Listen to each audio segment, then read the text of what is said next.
Hey y'all. I see everybody coming in. Hey guys, come on in. Come on in. Let's get this party started. Happy Saturday. Hey y'all, can you confirm that you can hear me okay? Please confirm that you can hear me okay. As we get this party started, let me open up my chat. There we go. Let's see. All right. We are getting ready to get started. All right. Can someone comment in the chat that you can hear me okay? All right, I just unmuted. I can hear you fine. Can you hear me? Yes, yes, yes. How do I get my slideshow to load on here? Okay, I'm gonna Now I give you, got I have you. to give you more privileges. I'm gonna do a quick introduction and then I'm gonna give you more, I have to go in here and add additional privileges. Give me 1 second, okay? Okay, sure. All right. All right, you guys can I hear got us it. okay, that's good. All right, we are gonna get started in the next 5 minutes, guys. Just check in. You guys comment in the chat. Tell me where you are from. And we're going to give it about 5 minutes before we bring on our first speaker, which is going to be Angela Davenport. Can you guys comment in the chat and tell me where you're from as we wait for more folks to come on? Where are you from? So for those that are coming on, my name is Deanna Britt. I am the owner of Law Clerk On Demand. And welcome to Creative Deals 101. This is your creative financing meeting, which is a super group from South Atlanta RIA, okay? So I got confirmation that you can hear me. I see Raleigh, North Carolina is in here, Atlanta. Where are you from? Check in. You know, I like to keep these meetings interactive. I want to make sure you are getting everything that you came for. Do I have any South Atlanta RIA family in here? Could you please check in the chat? I want to know, are you a member of South Atlanta Real Estate Investor Association? Comment member. If you're a member, comment in the chat. Where are my South Atlanta RIA members? So before we get started, I want to tell you guys a little bit about South Atlanta RIA, and we are fortunate today. We have the founder of South Atlanta RIA joining us, Stacy Rossetti. So I'm sure she's going to tell you more about it towards the end. But basically, this group is being brought to you by a real estate investor association. So I'm a business owner, but I am a vendor and a teacher for South Atlanta RIA by doing this group and doing CE classes. And so by the fact that the RIA exists gives more real estate resources to real estate investors. It's like our club, our organization where we can meet, we can ask questions. And so this group was created specifically to address creative financing, to address creative deal structure strategies. We're going to talk a little bit about real estate marketing, and it's just a safe space for you to ask questions, right? And you're going to hear from folks who are really using the strategies. Like when my girl Angela comes on, I know she's going to kill it. She's someone I talked to when I was first asked to run the group, right? And she told me this group was super important. So I'm so happy we're going to have her in a few minutes. But you're getting to hear from someone like for my Georgia folks. Angela's really here in Georgia, right? So after this meeting, you can get her information and connect with her, right? Stacy is really here in Georgia. And the cool thing is with South Atlanta RIA, it's virtual. So you can actually be in another state and join South Atlanta RIA. You can enjoy the discounts at Home Depot, the discounts on different packages that we get from the National RIA. You can take advantage of all the webinars. So the cool thing is instead of us freezing everything during the pandemic, actually we produced more content, more webinars, more classes. So Stacy has all of these webinars that you're going to get with your membership. right? So if you are looking to ramp up and you have questions about anything related to not just creative financing, but maybe you have questions about rentals, about wholesaling, about being a real estate agent, there's literally groups similar to this one that you can attend for support, right? So let me look at this chat. So more Atlanta folks are in here. I see we have some South Atlanta RIA members checking in. I like it. So for those that are popping on, please comment in the chat. Tell me where you're from and if you are a member of South Atlanta RIA. Now you may be asking, let's say you've been coming every month, you may be asking how to join South Atlanta RIA. We're going to drop a link for you. I'll be dropping it once Angela gets started. So if you want to join South Atlanta RIA and attend the other webinars and groups for free, doesn't matter what state you're in, members are able to go from group to group, and there's 18 of them. We'll drop the link. You can join and you can continue to, navigate these different groups, because we basically want to give you everything you need. And I know personally, Stacy works really hard to make sure you guys have everything you need as investors.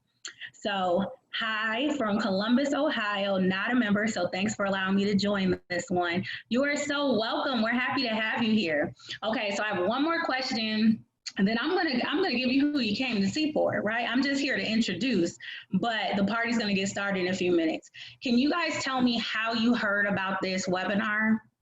Did you see it on social media? Did you see it on Instagram, Facebook? Did you get an email? Can you tell me how you heard about the webinar in the chat? So this is super important. I'm watching the chat. You guys comment and tell me how you heard about the webinar. And I like doing this because in marketing, we need to know what is working, right? So when you're doing your direct mail campaigns, you need to know what letter people are responding to, so you want to have some sort of tracking. So I like doing this in my webinars because I want to know what's the effective way to reach you guys. Like I see some people commenting email. That's great. A lot of times it's Instagram. Okay. Heard from Stacy specifically at South Atlanta RIA. That's good to know, right? So let's see, looking for first self-storage, interested in owner financing and how to structure the deal. Oh, you come to the right webinar. Facebook, Stacy's page, nice. I love it. Yeah, so look, you guys, feel free to go ahead and put it in the Q&A box. So I'm gonna do housekeeping really quick, okay? So give me about 5 minutes of housekeeping and then we're gonna get started with Angela, okay? So if you hover over the bottom of your screen, you're gonna see the Q&A box, okay? That is where you're gonna put your questions for whoever is speaking. Now, if you, like I saw a self-storage question, you can put at Stacy in front of it, and so we'll remember Stacy's gonna teach at 1 o'clock. But you can drop it in there if you want to. Don't put it in the chat because the chat goes so fast, so we'll lose your question. So what you can do is just copy and paste your question, put it in the Q&A box, and if it's specifically for Stacy, at Stacy. If it's for Angela, at Angela. So Angela's gonna present, and then towards the end, you can ask her questions. Stacy will present you, then you can ask her questions, and then towards the end, we'll just have like general Q&A. So there's no reason for you to leave the webinar and you still have a question and you didn't get to ask it. Even if you got to click that anonymous button and ask your question, it's all good. But I want you to get everything that you need, okay? So I think I've done the warm up. If you're excited about this webinar, can I get a 7 in the chat? Because I need to know y'all paying attention. I need to know you guys are excited. Can I get a 7 in the chat? Let me make sure everybody's ready. I need you guys pumped up, ready to go. Let me get a 7 in the chat. Let's give Angela some good energy. The next person that I'm about to bring on is a superstar broker, real estate investor, master negotiator, okay? She is the real deal. So I need you guys to put some 7s in the chat. That's how we give applause around here, okay? Don't be shy. Put some 7s in the chat. Give Angela some love. She's about to come on here and rock the house. I'm going to do my best to put everyone's contact information in the chat so you can connect with them. Okay, I see the 7s rolling in. Ooh, ooh. Okay, Angela, are you there? I'm here. Can you hear me? Yes, I can hear you. Let me give you the ability to turn on your video because Zoom turns off like everything. All right. Let's see. 1 second.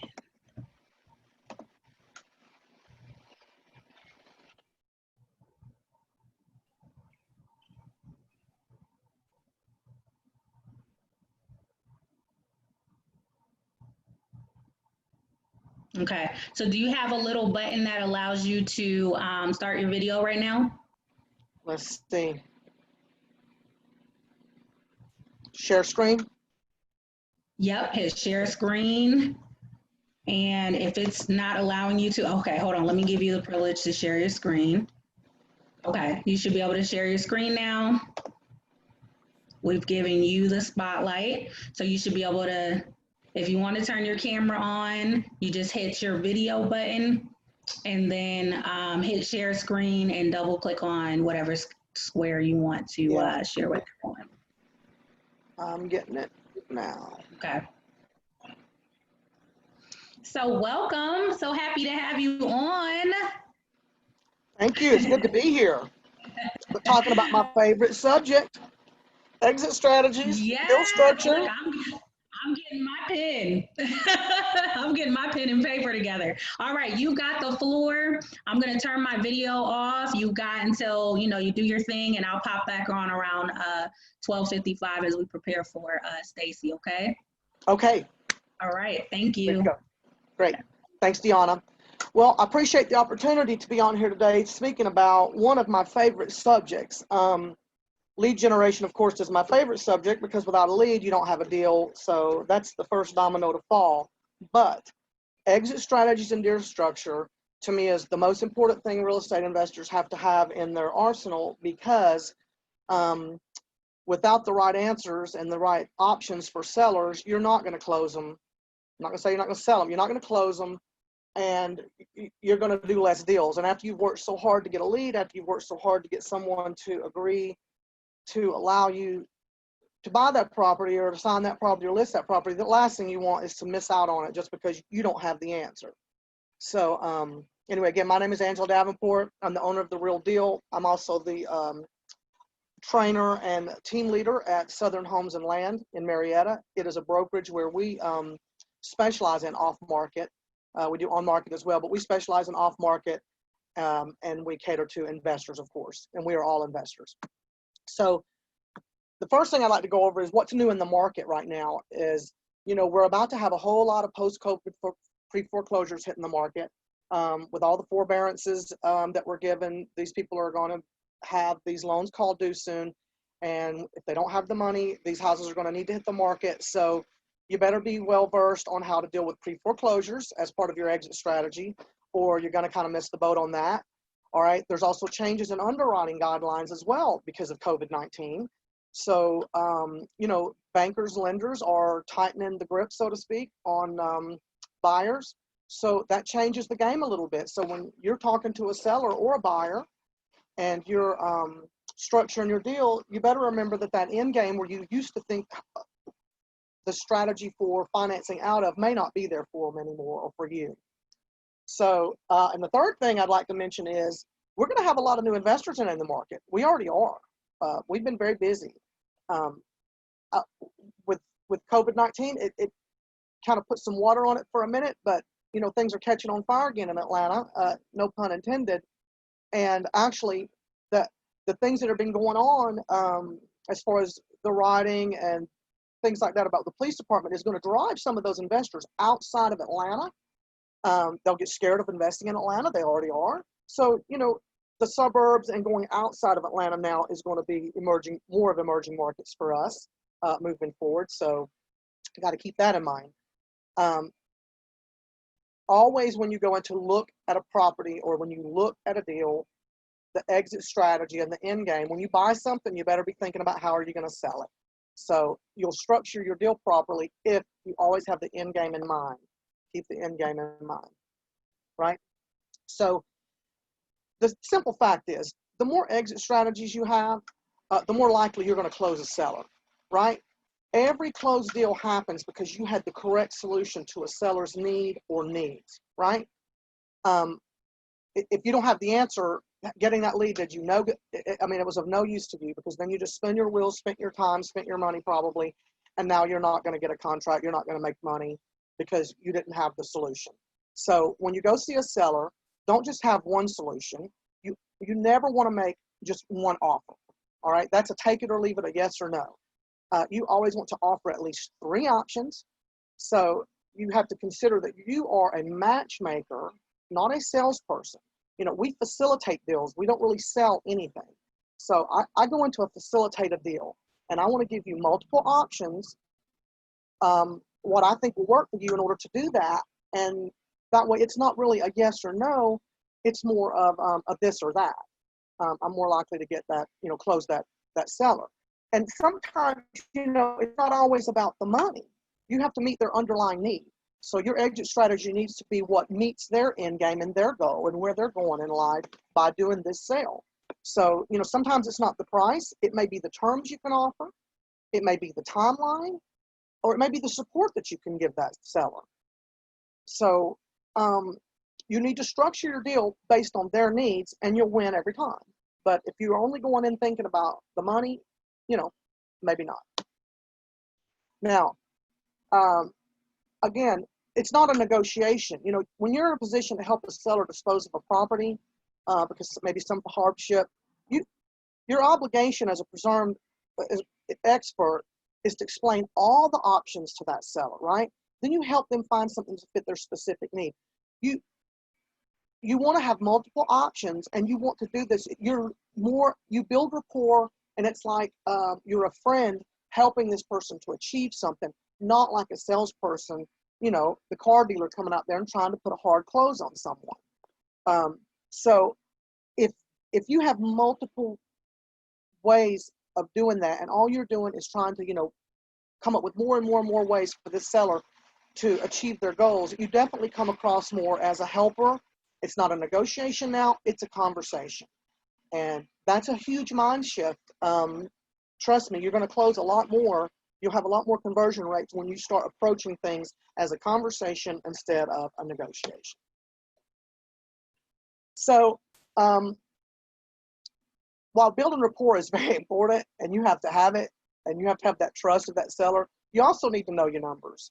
So you can go on my playlist on YouTube on The Homegrown Agent, and I have several tutorials in there that, you know, I think are good ones for FMLS, Driving for Dollars, Deal Machine. That's a fantastic app that we use. There's some wholesaling training in there. But more importantly for today, the real estate formulas that are dropped in there and explain about flip models and buy and hold models and cap rates and stuff is really, really useful, because in order to gain the trust when you're building rapport with a seller, you really have to know what you're talking about. You have to know your numbers and be confident in your numbers, and that will build. They will be confident that you know them if you really know them. So, you know, don't try to bullshit people on the numbers. Know them, right? So let's jump into strategies. So today we're going to talk about several, but you can never, ever, ever have too many exit strategies or too many ways to structure a deal or a combination thereof. That's why, I mean, I think I'm known for, and I'm proud of the fact that I will figure out a way to make a deal happen. I don't care what the obstacle is, I will figure out a way to get around that obstacle to make that deal happen for both buyer and seller. So again, on exit strategies, you need to know your numbers. If you know your numbers, then you will know kind of which path you're going to take, where is maybe the best path or options for a seller. And today we're going to go over a little bit in detail is, you know, wholesale contracts. Those are for your flips, for your buy and holds. If you're doing multis, the numbers may work. If it's for short-term rentals, right? You may want to offer subject to. Sometimes you're not going to do a wholesale deal. You're not going to list either, or refer if you're not an agent to a listing. Maybe you're going to give a construction referral. They want to fix their house up, but they don't want to sell it to you at a wholesale deal, and they don't want to list. So, you know, refer it out. Sometimes when you're digging in, you're going to find out that maybe the person's situation suggests that they're going to have to do a short sale, and you can refer them to someone. I mean, even if you know how to do it and have a little bit of knowledge, you should know how to recognize that. I don't really do a lot of short sales, I have someone that is an expert and I refer them.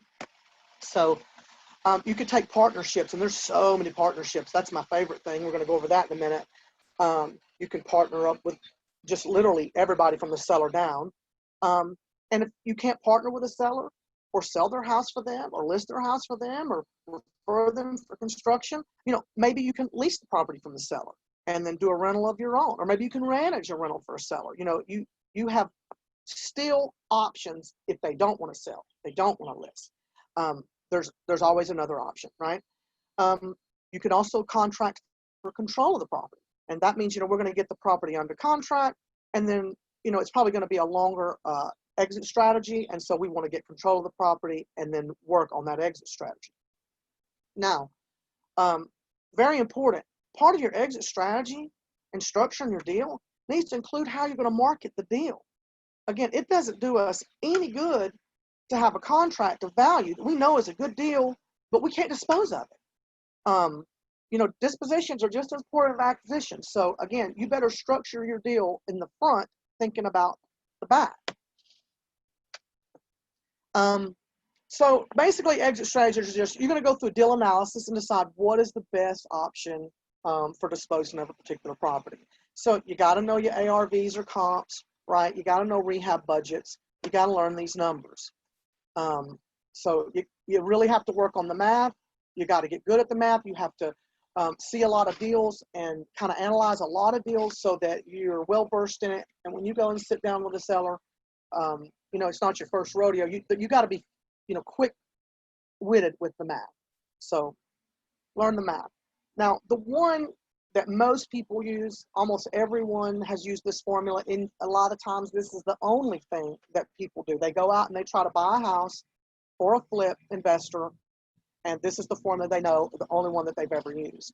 But even people who look at a house and are not really well versed with a lot of numbers or strategies, they may look at a flip analysis and go, well, on a $250,000 house, we're going to offer them, 70, 75% of the house is value, take out the repairs, take out what we want profit, and that's our maximum allowed offer. And they just do it fast and loose like that. And they come up, with $127,000. And that's kind of a hard sell to just, if you don't go and dig deeper, how are you going to talk the seller into taking $127,000 for a house they know that if it's, a retail house, it's worth $250? Well, this is how. If it's a wholesale deal, they're going to, net 127. But if it was a retail deal, let's break that down. A $250,000 house, let's say you drop a little bit for repairs, okay? You have to do those repairs. The same repairs that an investor can do for 30, the homeowner's probably going to need to spend about 40, right? Then you're going to make payments during the time you're making those repairs, just like an investor would have holding costs. Then you're going to pay for the commissions for the agents once you list the house, okay? Then you're going to pay some closing costs for the buyer for that house. That's pretty typical. And after the inspection comes back, you're going to spend a few $1,000s on some repairs. So you're actually going to net on a retail deal more like $175,000. We closed the gap a lot there by explaining the math to the seller, right? It's still a huge gap though, right? That's $47,000 more that they would make if they went to all that trouble and retailed that house. But again, that is a lot of trouble, a lot of money to invest, and time. So it's a moot point. That other $47,000 that, the seller probably could make is kind of a moot point, right? If they do not have the means to spend the $46,000 in the 4 to 6 months, to do so, to get retail. So, you're basically breaking it down to the seller and saying, the true numbers are, we could get you 250 for this house if you can spend 50 grand out of your pocket in 6 months time. And if they want to do that, help them. But they'll get $50,000 more, and maybe you can negotiate a larger cut for yourself for doing so, facilitate that. But if they can't, or if they won't, or they don't have time, the numbers are really like this. Okay, you're basically asking a seller to drop $47,500 off of a $250,000 price house. That's a 19% discount you're asking for a cash buyer. Well, I think it's reasonable to ask a cash buyer to take a 19% discount off of what they would net if they do it themselves for an investor to spend $50,000 in 6 months of their time and take on all that risk, you see, and take all that off the seller's shoulders. So, and it's also very important to understand that banks are going to require on an investment loan like that, that buyer to have about 20% equity when then they refinance to hold on to that property and rent it out, right? So you're basically asking your buyer, your seller, that is, to give your buyer enough of a discount that they can borrow, and get a loan on that when they're done. And that's not unreasonable, but it is a big difference in money. So you want to explain this to the seller in detail and not just give them that fast and loose number of it's going to be $127,000 is our offer and give them a freaking coronary, right? Go through the numbers, show them the numbers, and let them decide what's the best option, right? So besides knowing that, you need to know if you're going to do a buy and hold, right? So not a flip. Let's say you see the house, and investors are going to want to know what's the net operating income, what is the cash flow on this property? What am I going to make? And the way they figure that is they're going to figure their rent times 12. They're going to take out their expenses, right? All their maintenance and taxes and their holding costs. And then that's going to give them their net operating income. That's a very important number to investor. So do the math on a lot of houses, and it's going to kind of bubble up to the top. You're going to notice which houses become flip opportunities, which houses are buy and hold opportunities. That we said all the time, the numbers don't lie. So they're also going to ask you for a cap rate, right? So you're going to take the net operating income. You want your rent minus your expenses. You divide that by the price that you're paying for it, and that'll tell investor what their cap rate is in acquiring that property, right?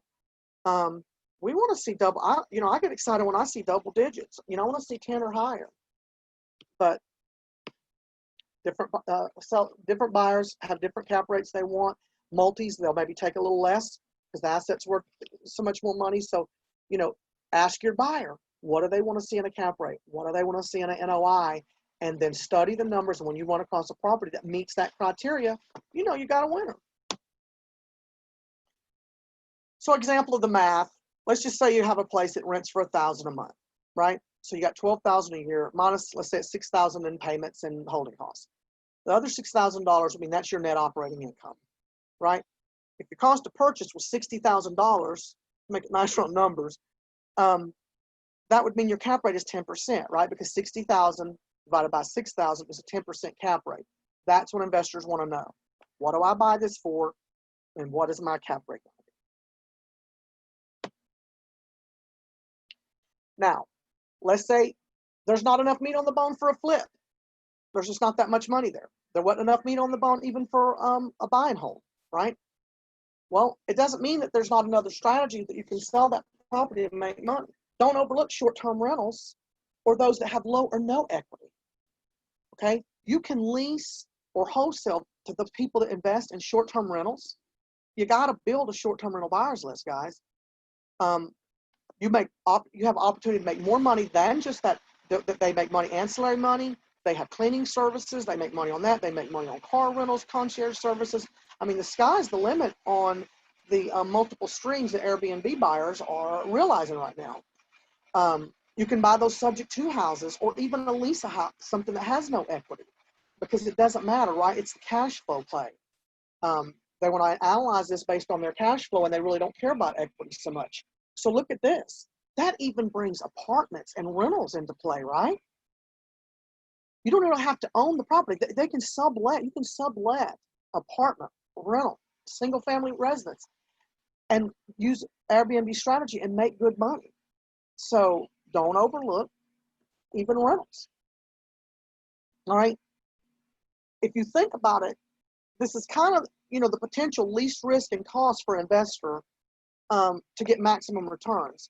If you could lease something from someone that's willing to lease it to you, you furnish that and you start renting out Airbnb, that's a lot less than qualifying for a loan and jumping in. And let me tell you, you'll know real quick whether you want to deal with rentals short-term or not by doing Airbnbs. But you have a lot of support for Airbnbs. We have a lot of support. South Atlanta REIA has a lot of support. man, there's a lot of software and applications and stuff that make this very, very lucrative for us as investors. So now let's compare the cash flow. This is what's beautiful about short-term rentals, and this is why people are doing it. Okay, let's say you have a market rent of $1,000 on a property, right? And you're going to rent this property for $130 a night instead of if you're doing short-term rental. So by 30 nights, that's $3,900. We're going to assume you're going to keep it rented about 80% of the time. That's $3,120 a month return on the same property that would have brought you $1,000 a month if you rented it long-term, conventional. That is a 212% increase in cash flow. That's huge. And we're talking about making a 212% increase in cash flow over a property that most people think doesn't even have any meat on the bone and no way to make money with it. Wow, right? That's pretty strong, y'all. So, okay, what about a subject to? Let's say the house doesn't have enough meat on the bone, or maybe it does even on a subject to, but maybe there's not enough money to do a flip. Maybe there's not enough for you to do a buy and hold. The cost isn't worth it to pay for this property to have it in your rental fleet. But what if that seller was willing to sell it to you subject to the existing loan, and you buy a subject to, and you're not going to have to qualify for that loan and pay till you refi, and you can rent it out for a market rent, the mortgage payment is less. Well, if you're making money, then it really doesn't matter if this property had equity, right? So again, it's a low or no equity deal, still is lucrative for an investor. So yeah, you'd still be able to sell that property. They're going to be looking at cash flow. Do we make money? And they might even be looking at something with low or no equity, in that there may be something contributing to the value rising. You know, there's something going on in the area that you know about. You want to hold on to the property for a while, then it's going to raise in value.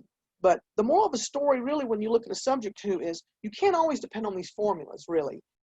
They're good, and we do use them, and we, you know, roll through them real quick in our mind, trying to think of what's the best option for a seller or a particular property. But you kind of have to have some instincts too about this to know, look, if I'm making money on this property, I really don't care what the numbers say and what the formulas say about it should have this much equity or what. You kind of have to have a gut feeling for some stuff. Subject twos kind of are the thing that taught me that a long time ago. So basically, a subject to, for those of you that don't know what we're talking about, it's purchasing a property subject to the existing loan. So, you know, they're also known as wraps. And in a traditional wrap, you know, the loan stays in the name of the seller. Ooh, scary, right? And the deed goes to the buyer. So I can buy your property. The deed goes to me at closing, but the loan stays in your name. So that is definitely more risky for the seller. It's just like any other subject to, though. The point is, it takes away the cost and requirements of doing a loan. So if this property doesn't have enough equity for me to pay to get a loan and pay the closing cost and then have to do what I'm going to have to do to the property, it puts it out of my reach. And so therefore now I don't want it. A subject to is a good way to get that property under contract and not have to pay that initial money. I like the 3-month refi better because it's so much less risky for the seller. You know, some sellers will agree to do a subject to, but let's face it, that's kind of crazy, right? You know, I wouldn't do it. Let's be honest. So, but I would do a 3-month refi with someone. And that's where we actually go in and offer every subject to I ever do. I'm not going to do a subject to and hold it forever, by the way, that first strategy there. I'm licensed and I'm not doing that. However, I will partner with someone for 3 months and technically do a subject to, in that I partner with them and I'm going to add my name to the deed, right? I'm going to add my name, or my buyer, whomever. We're going to add our name to the deed. And then 3 months later, we're going to pay it off and refi that loan. So maybe we're going to do the rehab during that time, or clean it up or whatever, or we're going to let that person have the chance to move out, and then we borrow the money and we rehab it. But the point is, we cash that seller out in 3 months. And right now, rates are so good, why would you not? You could probably refi in 3 months and pull money out. You know, we're doing it. So there's deals out there with the rates being as low as they are that, yeah, sign up with that seller and put your name on the deed, get that rehab done, turn around and borrow the money, whether you stay on that loan only, let that seller go. Don't put them in a risky situation like that. And now you're sitting there with a house that's rehabbed that you're renting out, and you probably pulled out a little cash for your trouble already. It's a pretty sweet deal if you do it an ethical and right way. Now, let's say none of these are working, and the person says, "No, I want to keep my house. I want to fix my house." Then refer it to somebody. Refer it to someone that's going to do the construction for them. My partner in my brokerage owns a construction company, and so I refer stuff to him every day. I don't get every contract, but a lot of times I refer the construction to him, and he gets to do the work, and then we get to turn around and sell the house anyway.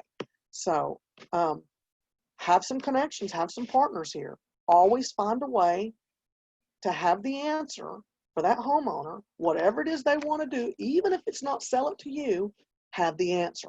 You want to be the person that has all the answers. Okay? A lot of times you're going to go out and look at a house, and it's just a listing ready house. They're not going to want to sell it wholesale. They're going to do a subject to or something crazy like that. Their house is list ready. Well, I'm an agent. I'm going to list that house, or I'm refer to someone in my office that handles listings because I mainly do off market. But take that money.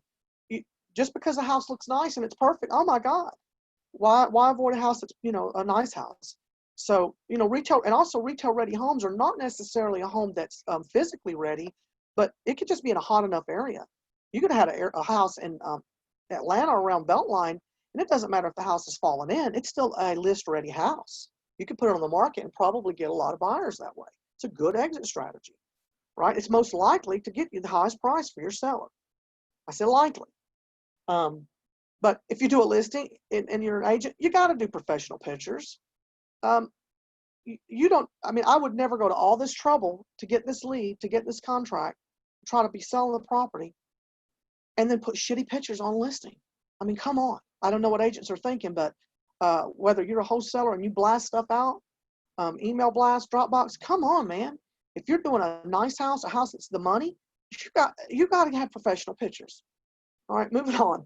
Also, if you're an agent, you got to take the discount on your side. If you have a client that you work with and you're going to give them some 5% or 4.5% or whatever deal because you make so much money from them, that's great. But you need to give 3% to the buying agent, whomever brings you the buyer. Don't do that. That's shooting yourself in the foot, and that's shooting your seller in the foot if you're representing them, but you got to put the 3% on the buyer's side, right? Now, but you got to know that a listing is also most likely to take the longest time if it is a true retail deal. So if time frame is a big deal for you or your seller, this might not be for you. This might not be the strategy, even on a house that looks like it's a listing ready house. They may not have the time. And that's what's about to happen for us with these pre-foreclosures, right? Some people are going to call us. They're going to have houses that are really list ready and are good houses that would sell if they were listed, but they won't have the time. Because by the time they list the house and go through all the underwriting and the negotiations and inspections and yada, yada to get to closing, the house will be foreclosed. So you've got to be able to move faster and offer a different option than just saying, oh, we're going to list your house. It's great. Let's list it when they're on a short time frame. It's not going to happen. It's not the strategy for them. All right. It also has the most steps. And as we know, every step along the way, that's where you can lose the deal. I see on our board in my office, every deal, and most investors do, when you get a contract, you put it on your board and you watch it move along down that board. We got boxes. It makes it to this stage and this stage, and it's just like hurdles. And anywhere along the line, you can get tripped up and stumble on that hurdle, not make it to the closing table. So, if you've got a seller that's a nervous wreck, about to have a nervous breakdown, listing their house may not be the best strategy, even if it's a list ready house. You may need to help that client do something a little less stressful and anxiety producing in a more of an off market and quick strategy for them. It's not, like I said, it's not always about the money. It's not always about the condition. It is about the circumstance that this seller is in every time. When you go there, you're doing a contract based on a person, not a property. Numbers of the property important, but just remember that you are you're dealing with a person's issues. So, and we can list stuff on MLS just like it's a wholesale deal. Just because it's a listing doesn't mean I can't use a wholesale strategy, right? Now, unlicensed people cannot receive referrals. So if you're not licensed, you might want to think about getting licensed. And if you do, you definitely need to call me when this is over, because that's exactly what we do at my brokerage. We train wholesalers and agents how to do all these strategies and how to do off market and on market. And that way you don't go out and work a lead and then find out you can't get paid on it, because it really is the best thing to list it. And don't be shitty. You shouldn't help this person sell their house in a different way if listing was the best strategy, just because you can't offer that. So yeah, my hands aren't tied. I can offer all the strategies. Don't overlook short sales. Like I said, I don't do them. I know enough about them that I know, what the major qualifications are. I know you can't just say that you have a financial hardship. You have to show that monthly shortfall with some kind of financial worksheet. I know that there has to be insolvency in the equation, but I know the best short sale person there ever was at Keller Williams. And when I hear the story, people start talking to me and I realize that they're in a short sale situation, I'm not going to do it just because I know enough about it. I recognize that that's the exit strategy for them, and I move on. I pass that on to someone else. Now, another strategy, and one of my favorites, is you partner with the sellers.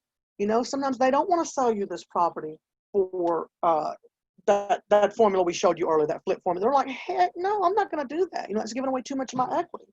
And they don't have the money to fix the house either. But, they'll partner with you. There's so many ways that you can JV with a seller to raise the value and, negotiate that. I'll help you do this. I'll help you do that. I mean, you can partner with them on rehabbing it and selling it. You can partner with them leasing it. Maybe it's short-term rentals. Maybe you hotel it. That means, you clean it up a little bit or whatever, and then you wholesale it. Maybe you hotel it and list it. Maybe you do a subject to and rehab like we talked about a minute ago, and then you sell it as a JV deal. I mean, so on and so on. You use any and all strategies you can. If that seller seems like a reasonable person to work with and you've got an option, partner with them. Get creative. Be creative. But a note on that, all money is not good money. So if you have a seller and you can tell that maybe they're in the situation they're in and they need to sell because they're maybe a little loony, don't partner with them. Don't subject yourself to that. Only partner with people that, you can make it work and it's going to be a win-win. And those nightmares, when you walk in the door. And let's say if you're not going to partner with the seller, you can do a bunch of other kind of partnerships. Partnerships is my favorite thing.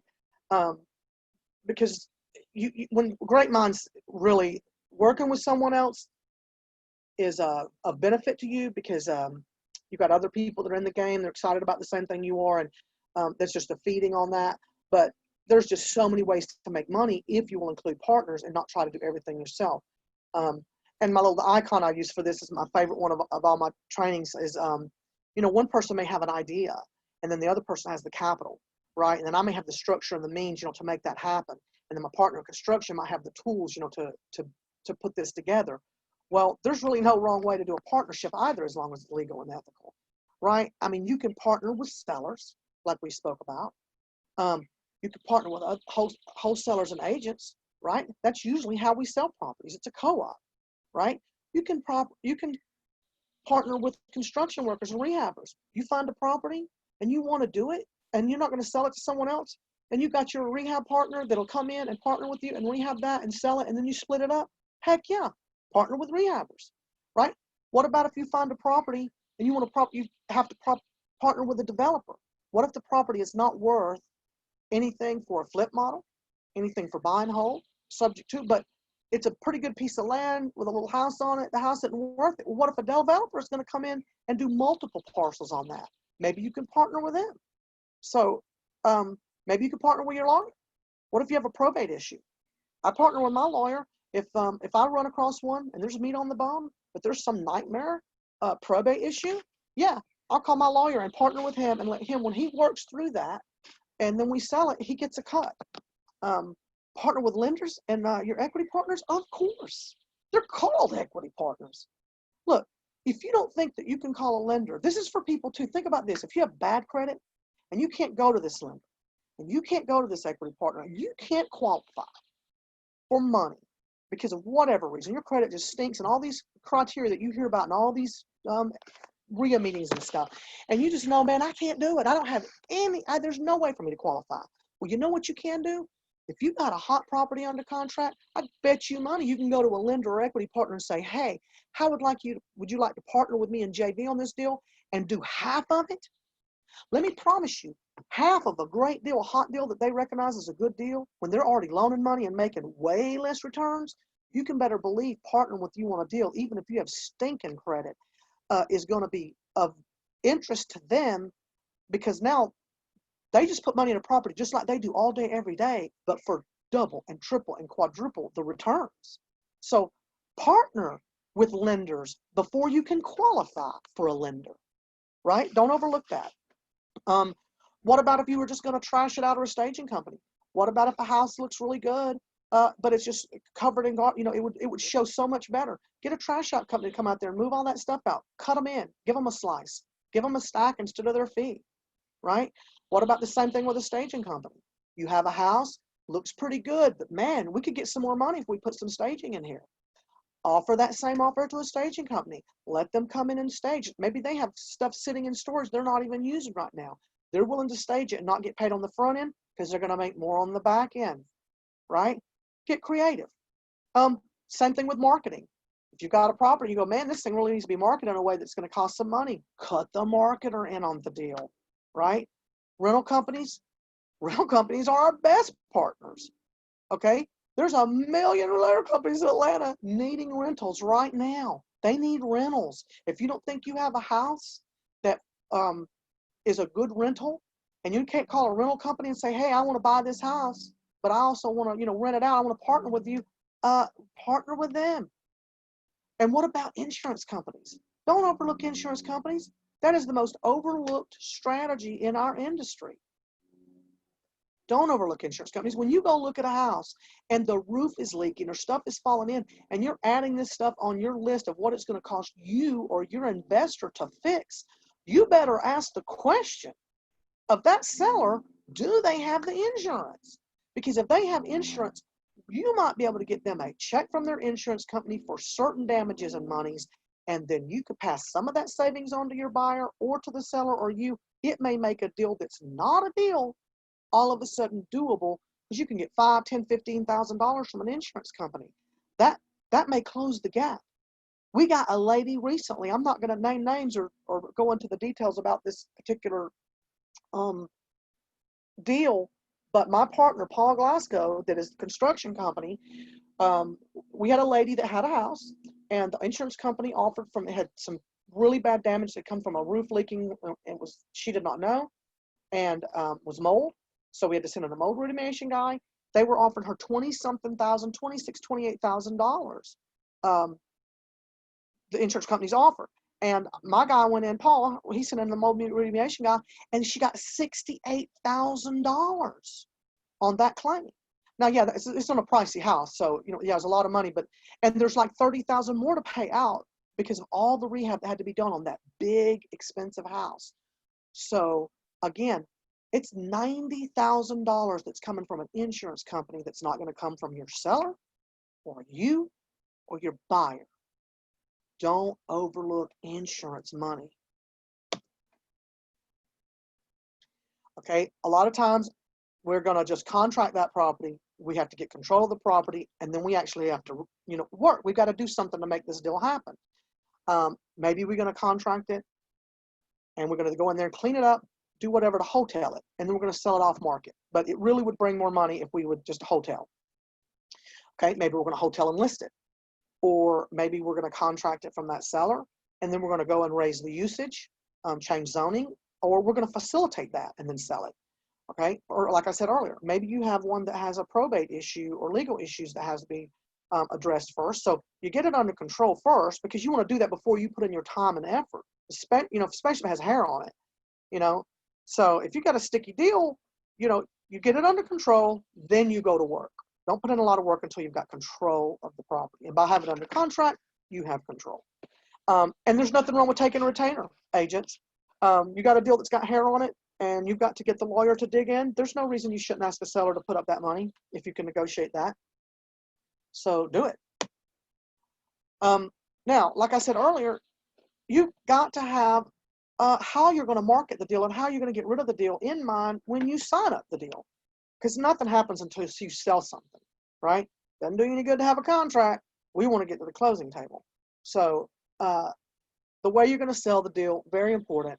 Are you going to reach out directly to your VIP buyers? Are you going to do email blasts? Are you going to do postcards, flyers? You're going to post it on social media? You're going to take it to meetups and tell people? You're going to do reverse prospecting. People have bought, the same thing, things like it. Are you going to actually spend money and do paid advertising? Is it a listing, right? You're going to put out signage, or the best of all, of course, you already have a buyer, right? You should be out looking for deals that you already have buyers for, because then you don't have to do all those things above. If you have a buyer, you reach out to that buyer, you reach out to the sellers that have properties that you can offer to them. Then you have a win-win for yourself. You're on both ends of the transaction.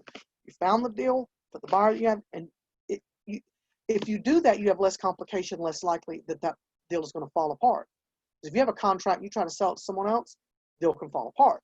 If they have a contract and you have the buyer, they could still fall apart on their end. I like being in control on both ends of the deal. Just not even just about the money, but I know that I'm competent and I'm going to get it to the closing table. So try to have the buyer. And so really, you guys got to think outside the box. You got to think of new ways. We're in a new market. We got new things going on now. Maybe now you're going to offer a seller at COVID that for doing a video, get them to do a video of their house and pictures and send to you so you don't have to walk through their property, right? Put little booties on, do something. You have to do something to keep up with the market and the way it's changing. So just think of new ways that's going to help a seller dispose of a property and make something for yourself for doing so. There's really no wrong way. That's the thing. Think outside the box. There's no wrong way unless you're doing something illegal or unethical. Don't do that. You know good and well when you are cheating someone, don't do it. If you are being smart, doing stuff that is legal and ethical, finding creative ways, then you are doing a service for that seller. So, the more you think outside the box, the more you're going to secure the bag. And that's just the way it is. That's the real deal. You can follow me on social media. My name is Angela Davenport. The Real Deal is my wholesale company. I'm also known as the Homegrown Agent. I'm the trainer team leader at Southern Homes and Land. Hope you enjoyed it, and I'm really looking forward to your questions after the next section. So thank you. And Deanna, thanks for having me. Thank you. That was fantastic, as I knew it would be. All right, let's see if we can get one or two questions in, and then our next speaker is going to be Stacy. Angela, you're still there, right? Can you hear me okay? Oh, yes, I'm here. Mm-hmm. Presentation was amazing, as I knew it would be. So I know folks are asking, this is being recorded, you guys. So typically this goes on my YouTube after this. So as long as we don't have any editing issues, you can always watch the replay. Okay, so no worries on that part.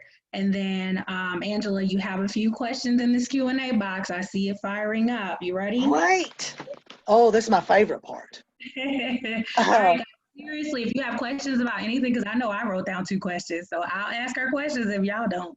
So put them in the Q&A box. All right, so I see these replay questions, so we've answered that. So someone asked, what items could you list? I think you were talking about listing items. Can you clarify that? And if that doesn't make sense, then we may need this person to elaborate. Do you know what she was referring to? I do not know. Yeah, I would like to know, clarify, what items could I list? Is she meaning what properties can we list? Can you clarify your question? Kathy? I'm going to watch. Yeah, Kathy, can you come on either in the Q&A box or in the chat? Just clarify what you're referring to. All right, I have some things I'd like to see you circle back to. So one, you dropped a major key early on. You were talking about subject twos, right? And yes. So you were saying that as an agent, you know, you're an agent, you're not going to stay in this subject to deal a super long time, which I thought was Yes. interesting. So you were talking about a 3 month time period. Can you go over that one more time? Yes. Okay. Here's the deal. The reason why I do that is several reasons. One Mm-hmm. is just because of the length of the time.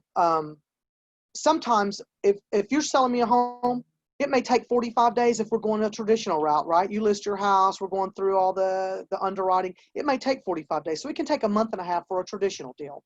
I Mm-hmm. don't think 3 months is unreasonable, and it's what lenders want to see my name on the deed for 3 months before I can refinance and have rolled that seller out of that loan, right? But I want to do it as short a term as possible because that's the least risk for the seller.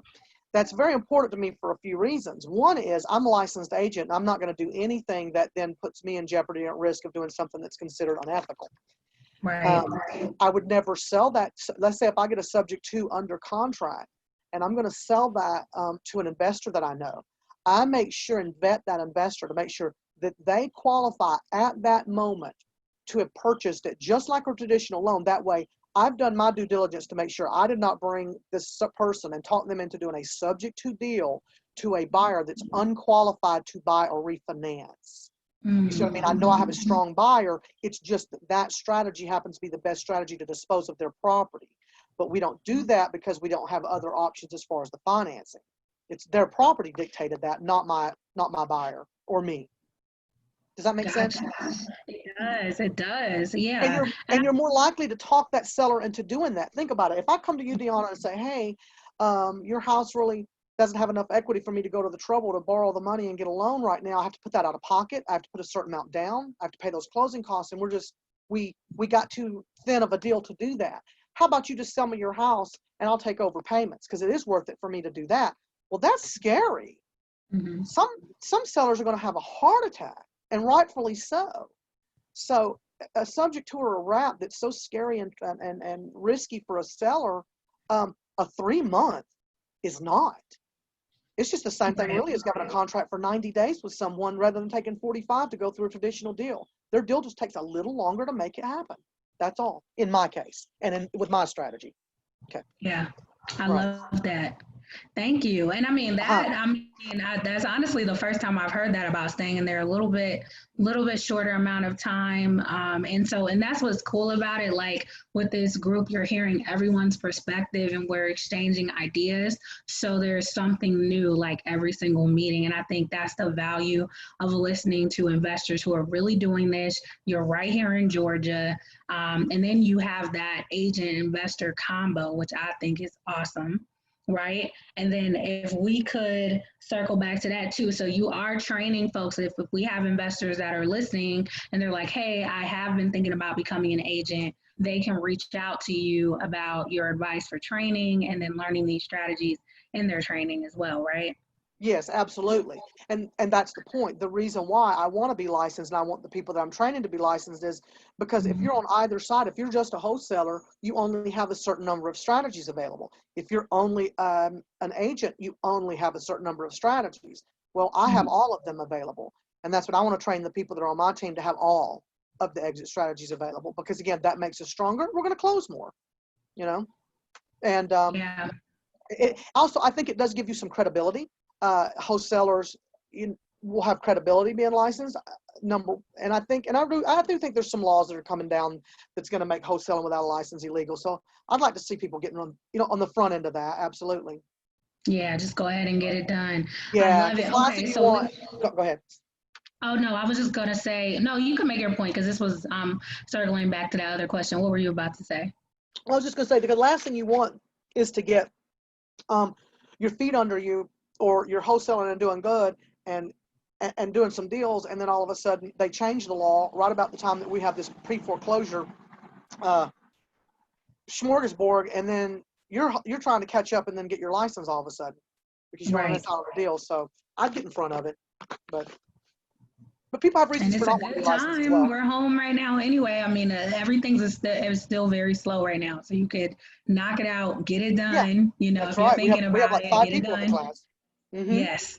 Yes, I Yeah. love it. Okay, so Kathy clarified her question. She said on the retail ready house slide, the last bullet says, can list with any items desired, off market strategies on FMLS. I'm just not sure what she was referring to with the items. Thanks. Okay, I got you. She says can list with any terms desired.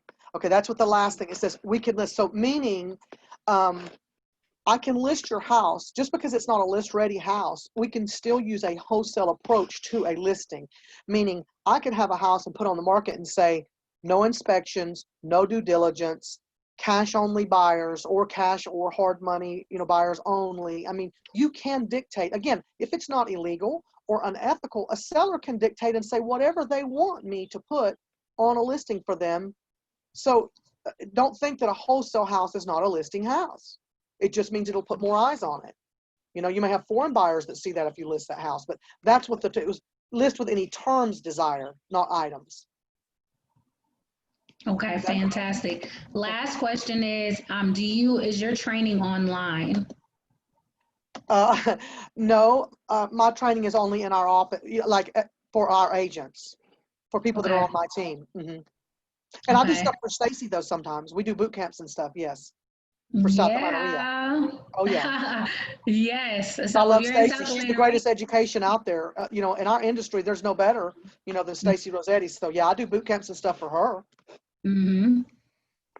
Okay, so good. So thank you. So I want you to stick around because I feel like more questions are going to come. So you Okay. guys just keep putting your questions in the chat and just put at Angela if you think of something else for Angela. We're about to bring on Stacy in a second, but Angela, you're going to stick around for a second because Yes. hopefully we can get a tiny bit more Q&A done around 45. Okay. Okay. 145. Okay. Thank you. Thank you. You can unshare because Stacy is going to be sharing some slides, I think, in a second. All right, guys. If that was amazing, can you please put some sevens in the chat? Let's get this energy up, shake it off, because this second hour is going to be off the chain, as promised, right? So please put some sevens in the chat. That's how we clap. That's how we give our applause. Uh-oh, there you go. Sevens in the chat. We want Stacy to feel welcome. Hey, Stacy. Hey, how are you? Good, good. Okay, let me give you a proper introduction, but if they don't know who you are, they Angela. are. Look at her sitting on her deck. On your porch. I know that's right. Okay, guys. So our next speaker, this is the founder of South Atlanta Reason, okay? The South Atlanta RIA, Real Estate Investor Association. She's the reason why we're able to have this meeting, okay? And so Stacy is a big fan of creative financing, but she's done it all, everything from rehabbing, storage facilities. So ask her all the hard questions, you guys. It's really a blessing to have her today. She can also tell you more about South Atlanta RIA. So if you're wondering about this great organization, look at her. She came branded and everything. So you know this is no joke. Well, so, I actually just pulled up like 5 minutes ago. I know, I was like, let's just keep talking, but look at you. You were still like 5 minutes early from your speaking time. I made it on time. I got here like 12:40. So I was driving from New York to Georgia, and we actually just pulled into the office like 5 minutes, 10 minutes ago. Because you're awesome. So we've given you your sevens, your loves. Everybody is ready. So what I'm going to do is I'm going to mute out, and this is your show, So, real fast, am I speaking on creative deal structuring? Or because yes. I saw somebody here said they were interested in storage stuff, but I think right. I told her to pin that question anyway. We can take it however you want. We can start with creative deal structuring, and I'm sure because we have you, some people are going to want to know how they can find out more about storage facilities. Well, I can talk about like how I use creative deal structuring within my storage business as well. Okay. Right. Yeah. Okay. Well, it's all good, and then I'm sure some South Atlanta RIA questions will pop up too. So okay. Cool. The flow. Awesome. All right, I'm going to share my screen, everybody. We'll just go over this little presentation I have here. Actually, hang on just a sec. Let me just make sure I can pull it up here because Zoom is a little weird with presentation. So Okay, actually, escape. Okay. And Angela's here. So hi, Angela. I miss you. Where you been? Hmm? Just hiding out. You're not coming. Well, of course, everybody's hiding out now. So, okay. Share screen. Okay. Let me know if you can see my screen if I make it bigger. If I do this or no, I guess maybe it doesn't work. This. Can you see my screen now if I do this? Like it's just the whole full screen. Okay. All right. Just want to make sure. All right, cool. All right, so I'm Stacy Rossetti. For everybody that doesn't know me, I own the South Atlanta RIA. I've been investing in real estate now for about 10 years. I've done every type of transaction that you can imagine.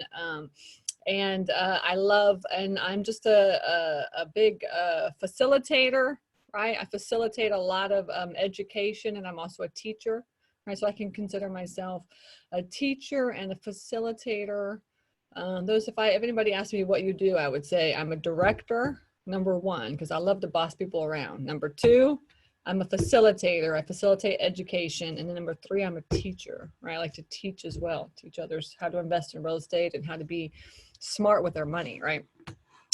So, okay, cool. Let's get started. I'm going to talk about creative deal structuring today. If anybody has any storage questions, I can get into that as well too, how we utilize the creative deal structuring within the storage. But once you learn creative deal structuring, you could use it in really any type of niche. I mean, that's the best thing about creative deal structuring. So, especially with my students and when I teach and coach, and that's basically all I teach is creative deal structuring.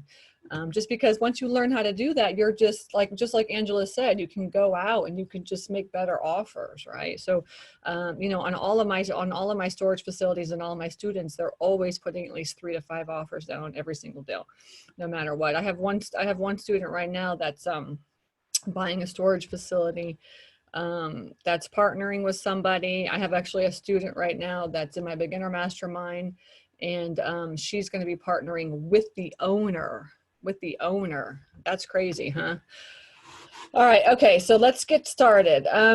Okay, so what we're going to talk about today is we're going to talk about the market, right? What's going on in the market, you know, and why creative deal structuring is so important to learn and utilize right now.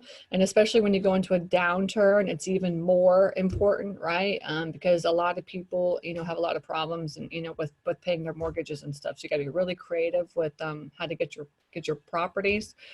And we're going to talk about owner. So we're going to go over owner financing today. What is owner financing? Lease options. What are lease options? And subject to deals, right? What are subject to and how you can utilize them. And I'm sure you guys, if you've been coming to these, you've heard this over and over again, but it's always good to just restate like what you're learning. And then on top of that, hear how everybody else kind of explains it and does it. So I heard Angela talking for a few minutes and how she does it. So you can see how I'm doing it as well too. And okay, so let's get started. Okay, so let's talk about the real estate market right now and COVID and like what's going on. For me personally, and I was actually on a webinar just a couple of days ago. We discussed this, you know, what's going on in the real estate market. For me personally, I got into real estate in 2010.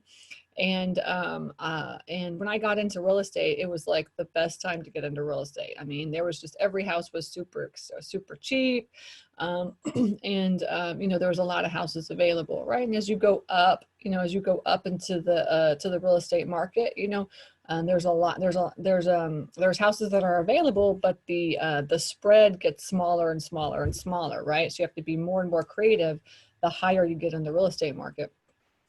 And then especially in the downturn, right? You know, when there's a lot of foreclosures and things like that, you know, which is what we're going into right now. A lot of people, I've been talking to my coaches personally about the market and what's going on.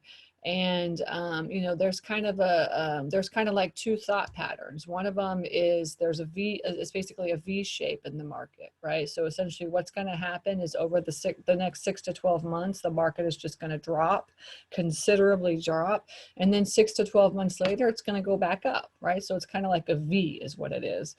And then you have others that are speculating that it's the U shape, right? It's the U shape, right? Which means essentially that over the course of 12 to 24 months, it's going to drop, and then it's going to slowly come back up, right? In 12 to 24 months, it's going to take to come back up.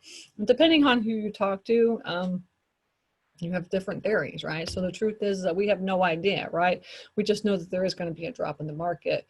I was on a webinar the other night, and people were, and real estate agents were saying people are buying. And I totally get that. I have houses on the market that are actually going under contract right now. People are buying, right? But they're just not, there's not as many people as there would be buying right now. And across the board, across the United States, there's a 20% decrease in the real estate market right now in people that are buying. I mean, essentially, I blast out wholesale deals on a regular basis. And and usually, like before, when I would blast out a wholesale deal, there would be like at least 20, 30, 40, 50 people interested in the deal.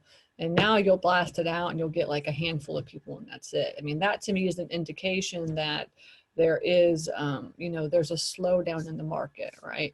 And there's going to continue to be a slowdown in the market. Okay, so, and then the V shape, a lot of people in the United States are saying that we're going to have a V shape, and worldwide we're going to have a U shape, right? So if you talk to if you follow like Goldman Sachs and kind of like these bigger, bigger companies that are like literally trying to figure out what's going on in the world, like they're going to say it's going to be a V shape. But then if you go outside of the country and you go like look at who or all the different, all the different national world organizations, they're basically saying that the world economy is going to take quite a while to get back to where it was. So we'll see.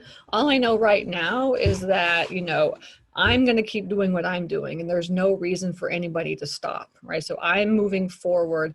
In fact, I've already bought, over the course of the last month, I think I bought about 10,000, a list of 10,000 names, and we're doing a lot of marketing right now, a lot of marketing, because I want to be the first one that these people, that the people that start having a hard time, I want to be the first one that they get the letter from, right? So if you kind of wait later in the game, then they're already going to have so many letters coming to them, right? So I want to be the first one. So essentially, I've bought 5 or 6 different lists. It totals about 10,000 names, and we're just we're scheduling everything out and heavily marketing right now. Because I know that there's going to be a lot of opportunity in the downturn, and I want to make sure that I take advantage of that. And this is not working, of course. Okay. All right. Yeah, so basically, one of the questions that everybody is asking is what kind of impact is the coronavirus going to have on the market, right? And for me personally, a lot of people say, for me personally, I think it's going to have a good impact on the market, right? And and most of the people that are in this 8.9% range, they're mostly investors, right? They're investors that understand how the market works. Right. So people, regular people that don't quite understand what's going on, of course, they're going to say it's going to have a bad effect or it's going to have no effect. But if you understand really the concepts of the real estate market and how the cycles work and how everything works, which I hope everybody's educating themselves on, I really push this a lot because I'm a huge proponent of watching all the real estate markets. And, I think we're going to have a good, next couple of years, so I'm looking forward to it. This is good. Okay. This is working now. There it goes. And the question is there, how is the real estate market doing, especially in the Atlanta area? Right. Like I said, I had a webinar on Thursday where we were talking about it, and we had a couple of agents on, and they were saying that they were getting showings, and things like this. But the truth of the matter is that, there's like a huge crisis right now in the United States. Number one is the affordable housing crisis. There's not enough housing out there for what we need. In fact, we're way below what we should have, right? There's just not enough houses for people to buy. So there are a lot of people that are out looking for properties, right? And that's the thing that we discussed, was that there are a lot of people out looking for properties right now. And I see it because I see showings coming up on my phone for all my houses, and people are going out and looking at houses. But you know what? But the truth of the matter is there's not a lot of people that are putting offers in. Right. So showings is one way to look at house, but you also have to look at how many houses are under contract. So, you know, showings versus under contract.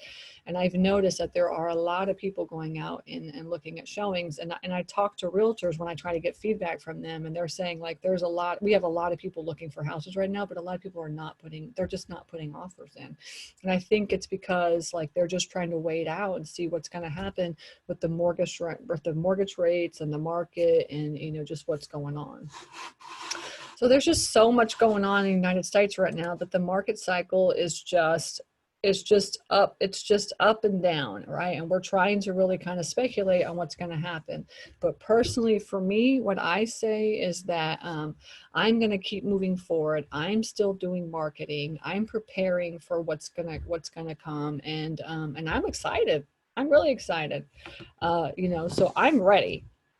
Now, my husband and I, Pete, we focus on two things: land and storage. Those are the two things that we focus on. We are doing a rehab right now, but that's because we have to do it. I don't want to do it. I don't do rehabs anymore. It's just not my thing. I just got burnt out, honestly. So we focus on passive income. We focus on storage facilities, and we focus on land, right? And the thing is that once you learn creative deal structuring, I started out wholesaling and rehabbing, and you know, learn how to do creative deal structuring very early in the game. In fact, my very first offer that I ever did, I gave him 3 different offers. One of them was a cash offer, and then 2 owner financing offers, because he was free and clear, right? So ever since then, I've been giving 3 to 5 different offers with everybody that I talk to.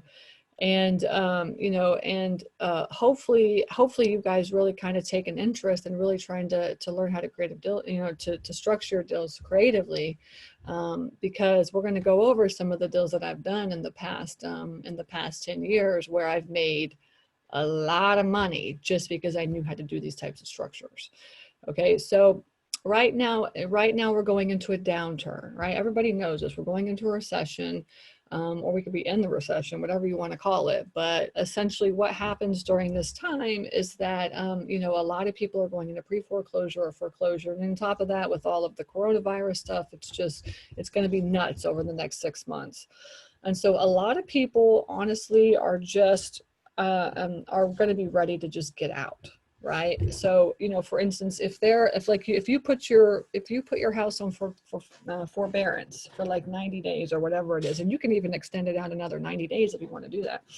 And so if you put your house on forbearance and say, no, I can't afford it, I don't want to pay right now.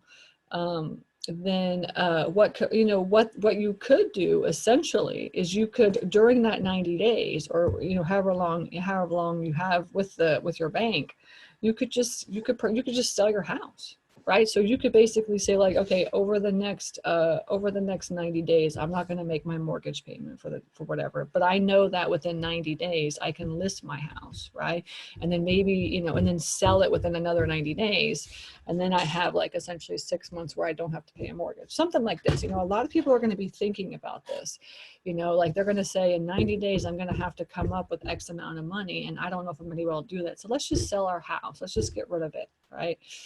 And so now is the time to really kind of educate yourself on the 3 different topics that we're going to talk about, and how you can use them. And we'll go over some examples of what I've done so you can see how actually I've bought many houses with less than $1,000. And the thing with creative deal structuring, I think that's one of the most important things, because once you really get how to come up with so many different offers, it's really not that, it's not really not difficult to do that. The hard part with creative deal structuring is really just convincing the seller to allow you to do this, right? It's really all about how do you convince the seller to get them to sell you your house for no money, for very little money, right? And once people can really kind of figure that out, really kind of figure out how they're going to pitch and talk to people. And I love talking to other investors about how do you talk to sellers and how do you get them to sell their house to you, you know, what do you say to them? And that's some of the questions that you should be asking your other investors that are doing it. What do you say to your seller to actually get them to sell their house to you, right? Because learning the creative deal structuring is really kind of just like a formula. It's like, you know, it's experience, you know, it doesn't take that long to figure that out. But the hard part is really convincing somebody to do that, you know, to do it. That's the hard part, right? So you want to just take some time and really educate yourself on that, you know, really practice and then really talk to other investors and get their spiel, listen to them and what they're saying. All right, so let's make a deal, right? That's what we want to do. We want to get people to sell us their house for $1,000 or less. Is it possible for us to be able to do that? Yeah, so basically what we're going to be focusing on today is owner financing, lease options and subject to. Over the course of the next, you know, hour, however long I'm going to talk, we're going to go over a couple of different case studies, right? We're going to go over, like, I'll show you kind of a couple of different things that I've done over the past year so you can get some examples of how you can do this. But just keep in mind that because of everything that's happened, right, it's not going to be easy. It's not easy to do this, all right, especially in the downturn, right? It's not easy to convince somebody to sell their house to you, right? And so what's going to happen over the next year, I have no idea.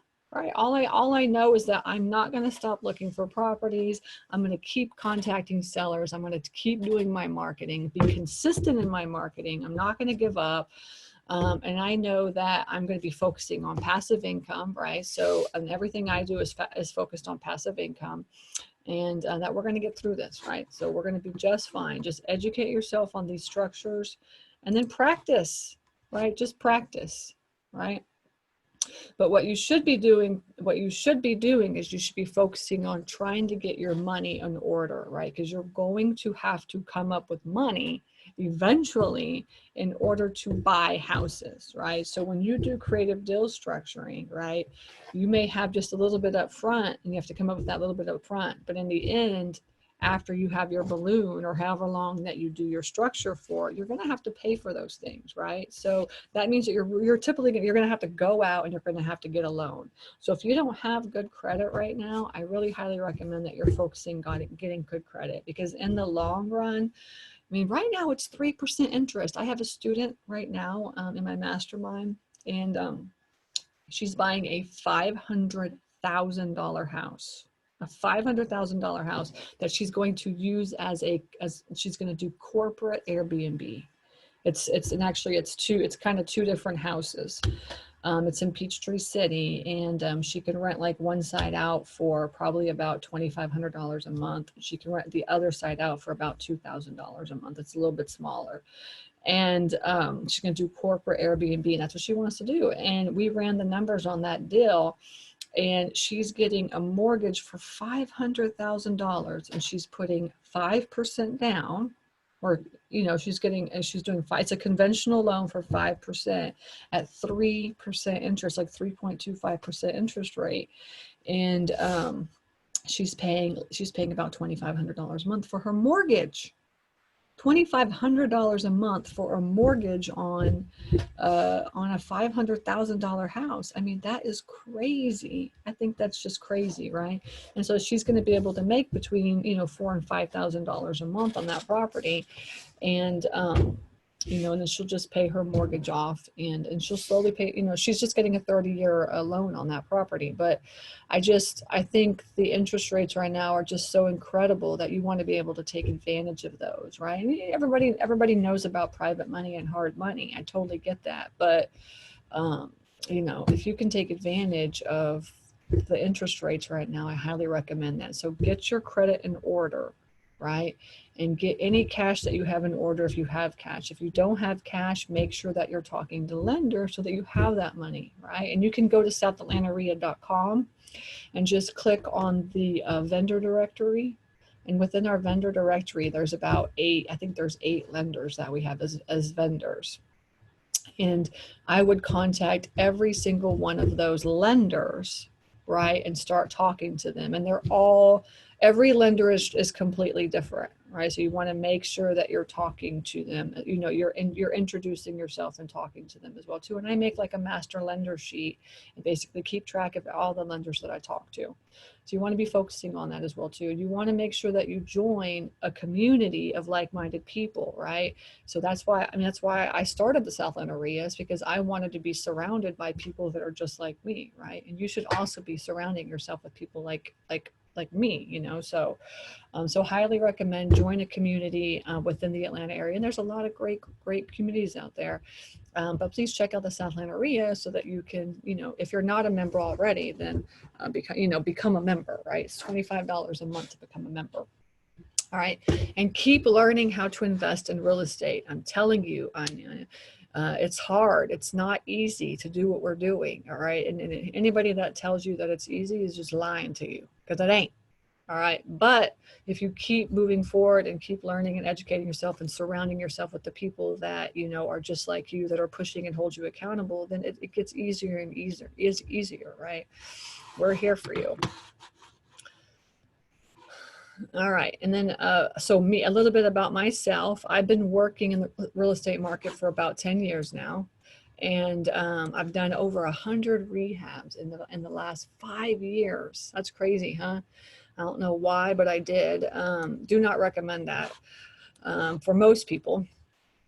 Several hundred transactions in the last 10 years, right? So a lot of different transactions. I have taught hundreds and hundreds and hundreds of students. It's like thousands. I don't even know how many. It's like a lot of people over the last 5 years. And I love teaching, right? So you're in the right place. I'm here to help you. Hang out with me and I promise you're going to grow, okay? And this is my family, right? We live in a little tiny house up in the North Georgia mountains. That's my husband, Pete. So if you become part of the Southland RIA, you're going to meet Lillian and Pete because they come to every single meeting. It's a family-owned company. So we bring everybody. You can meet everybody. And I told you, here's the market, right? Here's the market cycle, right? So I got in the optimism section, right? And I was rocking and rolling. I was doing really good, right? Luckily, right in the euphoria section, I started investing in passive income, right? And I focus on passive income now. So, and that's what I'm focusing in the downturn. But you can see like the lowest opportunity and the highest risk is when everybody is in, right? Way too many hands in the pot here. Now people are slowly getting out, right? You're smart because you're learning now and getting into it, right? Because I'm going to tell you, once we're down in this area right here, this is where the best opportunities are. This is the lowest risk and the highest opportunity, right? But you got to be smart and you got to use your head during this time. Okay, these are some rehabs that I've done. Right, a couple of rehabs. This is a storage facility that I found, an abandoned storage facility, right? This is a storage facility. And this is the type of real estate transactions that are out there, right? And these are all, I've done a lot of these different types of transactions, right? Rehabbing, wholesaling, performing notes, non-performing lease options subject to, and every single one of these, you can learn about all these at the Southland RIA. But there's so many different ways for you to invest in real estate. So I know people say, I want to wholesale, I want to rehab, right? I call rehabbing and wholesaling the gateway drugs. They get you started, right? But in the end, you're going to end up doing something different, right? Most people get in and wholesaling is kind of an opportunity. It opens up a window and then you realize, wow, you can make money in so many different ways. Now, there are some people that just love wholesaling, right? But most of the people, it's the gateway drug to all of these different ways of investing. Okay, let's talk about lease options. All right. Has anybody go in the chat? Have you ever done a lease option before? Has anybody ever done a lease option? Put it in the chat and let me know. So I can see if anybody, has anybody ever done a lease option? So basically what these are is that you have a lease option is where you have two different contracts. All right. You're going to, you're going to rent the place out, right? And you're going to have a rental agreement or a lease agreement for renting the place out. And then you're going to have another agreement for your option to purchase contracts. You're going to have two different contracts. Okay. So basically what's going to happen, and a lot of times lease options are used for like pretty houses. So if you come across a house that is either free and clear or almost free and clear, or if you come across a house that somebody's willing to rent to own to you, right? And basically a lease option is rent to own. Then you can just, you can just talk to them and say, look, would you be interested in me leasing the place out to you and then having an option in a couple of years to buy? Okay. So basically the way it works with a lease option is the first 2 years, right? Or maybe 1 to 3 years, let's say, you're going to rent the place out. And normally it's about 2 years that you rent the place out. And then after 2 years, you have the option to purchase it. And a lot of people that do rent to own or lease options, essentially they understand that, people just don't have enough money to put to go out. I mean, they don't have enough money for a down payment to go out to a bank and get a regular loan, or their credit is just not good at all, right? So because you have to have like usually it's like 640 or less to get a house, something like this. So if you have somebody that has a lower credit rate, then a rent to own option is the perfect way to do it. And so you can do one of two things. Number one, you can be the owner of the house, and then you can rent that, and then you can actually lease option that house out, right? So if you have a rental property right now, you can say, I could actually rent to own that house, right? I could actually do it. And you could do a lease as a contract and find somebody that wants to rent it out with the option to purchase. And so what happens is with the lease, then you would put like a down payment down. Whoever's going to be leasing it would put the down payment. It's a non-refundable down payment, and it doesn't go towards the purchase of the house. Okay. So it's a non-refundable down payment that doesn't go towards the purchase of the house. Okay. So you would put, 5,000, I say, okay, I'll put $5,000 down, right? And then I'll rent the place for 2 years. And then I'll have an option in 2 years to buy it. If I want to buy it, I can buy it, right? And an option basically just gives you the right to first choice. Essentially is what an option agreement gives you the right to first choice. I use a lot of option agreements when I do land as well too. We do a lot of land stuff, and then we just do we do options for land. So and then what would happen is this, let's just say that you come across a house that looks good and there's not a lot of like work that needs to get done, and there's a very little mortgage, or or it's free and clear. You could actually talk to the seller and say, would you be interested in leasing the place to me for 2 years, right? And then in 2 years, I can buy it from you, all right? That's what you say. Would you be interested in this? Okay, and I say, okay, well, yeah, possibly. And then what you could do is you could go out and you find somebody to rent the property, right? And then somebody that wants to rent to own the property. And that is what's called a sandwich lease. Okay. And if you have any questions or anything like that, just let me know so I can clarify it to you. Just put it into the chat. But so the lease, so you could actually lease it from the seller, and then you could sublease to somebody else. And then they ask for a $5,000 deposit to do the lease option. And then you could go out and you could actually find somebody that can do a $10,000 deposit. And then you would give them $5,000 and you would pocket $5,000, right? Something like this. And and on a lease purchase, usually the down payment is non-refundable. Okay. Now you could always just go out and find somebody to do a $5,000 deposit, and then you just break, and then you say, okay, well, I brought somebody to the table to buy this house. But what you want to do is you want to make sure that you're making money on the spread in the rent, right? So let's just say that he wants to rent it for $1,000 a month. And you say, okay, and you can go out and find somebody that can rent the place for $1,500 a month, right? So you can say, okay, well, why don't you give me $5,000 down and I'll give it to this person, but I'll get $500 a month every month for the next couple of, for the next couple of years. So you'll pocket that $500 essentially. That's what a sandwich lease is on the lease side, right? And then on the option side, you get to, and then they have the option to purchase. So basically in 2 years, you have the option to purchase, or 3 years, or whatever you negotiate. It could be any amount of time. It could be 5 or 10 years. But essentially whatever amount of time that you negotiate to purchase it, right? So this person says, okay, in 2 years, you're going to purchase this house and it's going to be $150,000.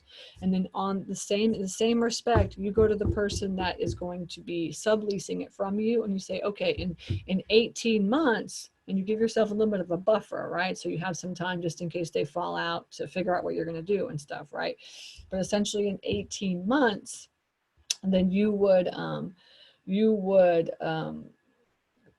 go, like, you would say, okay, like, I'm going to sell this house to you for $165,000.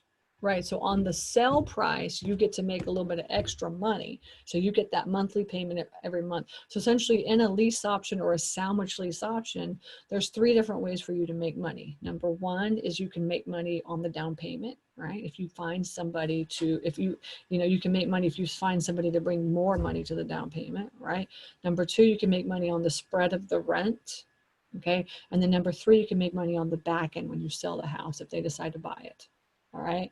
And that's kind of, and that's kind of how it works. And the good thing is that on the back end, like if you decide not to purchase it, then you decide not to purchase it. That's the great thing about an option is, like, if this seller comes and says, like, yeah, I don't want to buy the house, or decided not to, then you could be like, okay, well, we're just not going to buy the house, but then you made money either on the down payment every month or the rent every single month. All right.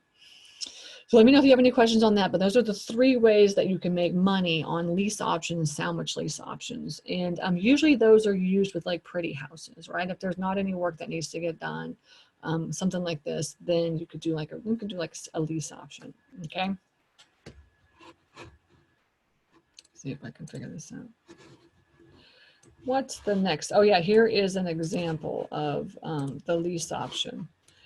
The lease option example and the sandwich lease option. Okay, so you have the sandwich lease option. Okay, sorry, the lease option. Let's start lease options right here. Okay, so you see there's a seller, right? The seller is selling their house, and then you sign a contract with the buyer, right? The buyer purchases the property at the end of the lease. The buyer keeps $5K deposit and makes $10K on the back end plus any overages and rent. All right. And then this buyer actually goes out and finds a new buyer. They pay $10,000 down, right? And they buy this house at $110,000. You see the lease options at $100,000. The seller wants $5,000 down, $95,000 option to buy in 2 years plus $12,000 in rent monthly, right? Whereas the sell price is $110,000 in 18 months plus $1,500 in rent, right? So something like this is how a lease option and a sandwich lease option works. You put the deposit on it puts the deposit on the house greater than the deposit the seller wants to live in and buys the house at the end of the lease. So I kind of explained that, but it's like a little chart I made. Does anybody have any questions on that before I move forward? Okay, good. Unless it's in the Q&A, let me see. Does the option contract come with a price guarantee? Yes. Lease with the option to buy a specific price. Yes. Sort of like a stop doc. Yes. It's the exact, yeah, exactly. That's what the option is. It's like, in 2 years, I'm going to buy it at this price. That's exactly what the option is. Okay. Perfect. Okay. Okay, good. Oh, you said, okay, yeah. So it's essentially your down payment with the lease option technically is the cost of the option. Yes, exactly. Right. And you can, and that's negotiable as well too. Honestly, that's negotiable. So, I mean, you could do like the $5,000 is non-refundable and like, this is just $5,000 for you to just come buy my house. Right. Or you could be like, okay, I'll put it towards the purchase price if you want me to do that. All right.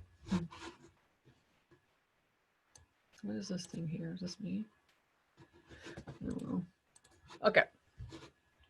All right, let's talk about subject 2. All right, subject 2, and I know Angela does this as well too, and probably talked about this as well, but like subject 2 is short for existing finance. So you never ever want to tell her, you don't never want to go to a seller and be like, hey, can I buy this house subject to? Because they just like look at you like, what the hell's that, right? So you want to just, so basically what you're going to say is like, what you're going to say to the seller is, you know, would you be interested in me just starting to make payments on your loan?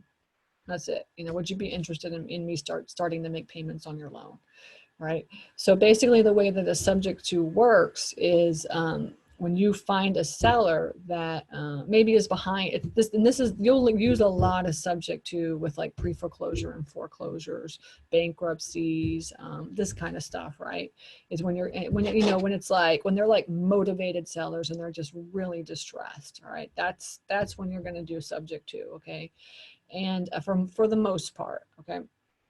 Now, and you're going to just go to the seller and they're going to say like, I have like 2 mortgages on this house and I'm behind on both of them. I can't keep up and I just want to get rid of this house. What can I do? And you basically say, okay, like, would you be interested in would you be interested in me just taking over the payments of your loan, right? And and then what you would do is you would find an attorney, right? So you always with subject to want to find an attorney that understands what you're doing. You want to find an investor-friendly attorney, right? So for instance, like we have Josh Rand as one of our vendors for the South Atlanta REIA. He would be perfect for this, right? I think Angela uses Pavi. I'm sure she can do this.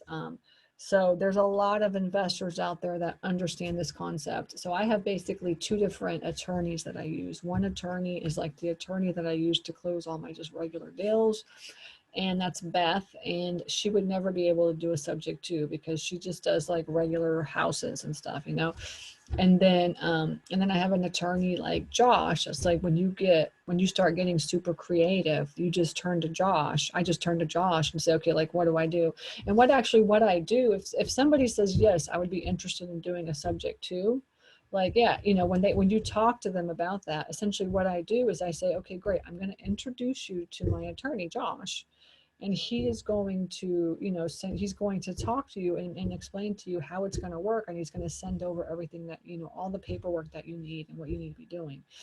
Because essentially what's going to happen with the subject to is that you're going to talk to their bank and just let them know that you're going to start making the payments. You know, you need to let the bank know I'm going to start making the payments. Can you please make sure that all new material, everything is going to come to me? But in order for you to do that, you have to have them sign like an affidavit. And the affidavit, it basically says like, this is the person that now has access to my loan or something like that, okay? And so subject tos are used when the sellers are in are stressed. You know, it's a distressed property, right? And I think I love distressed sellers, you know, because they're the ones that, you know, they're motivated to sell, right? They're motivated to get rid of their properties. The only thing is that you want to make sure that you don't say, I would like to assume your loan, right? Because assuming a loan is completely different than like, let me make payments on your loan. Because when you make payments on the loan, essentially they're going to keep their name on the loan, right? And they're going to you're just going to make payments directly to the bank with their name on the loan. But you're going to get the deed. So you're going to close on the house and you're going to get the deed. So you are going to be buying the deed and getting the deed, and that is going to be your house, right? So essentially you have to have trust with the seller. So they have to trust you in order to make the payments. But essentially if they're behind and they can't make their payments and their credit is just like crap anyways, I mean, that's basically what you say is like, look, like you're like, you're really struggling here. Like, let me help you. But the issue is that you have so much debt right now that we need to be able to, we need to be able to just start making payments on your loan so we can help you to get that, fixed.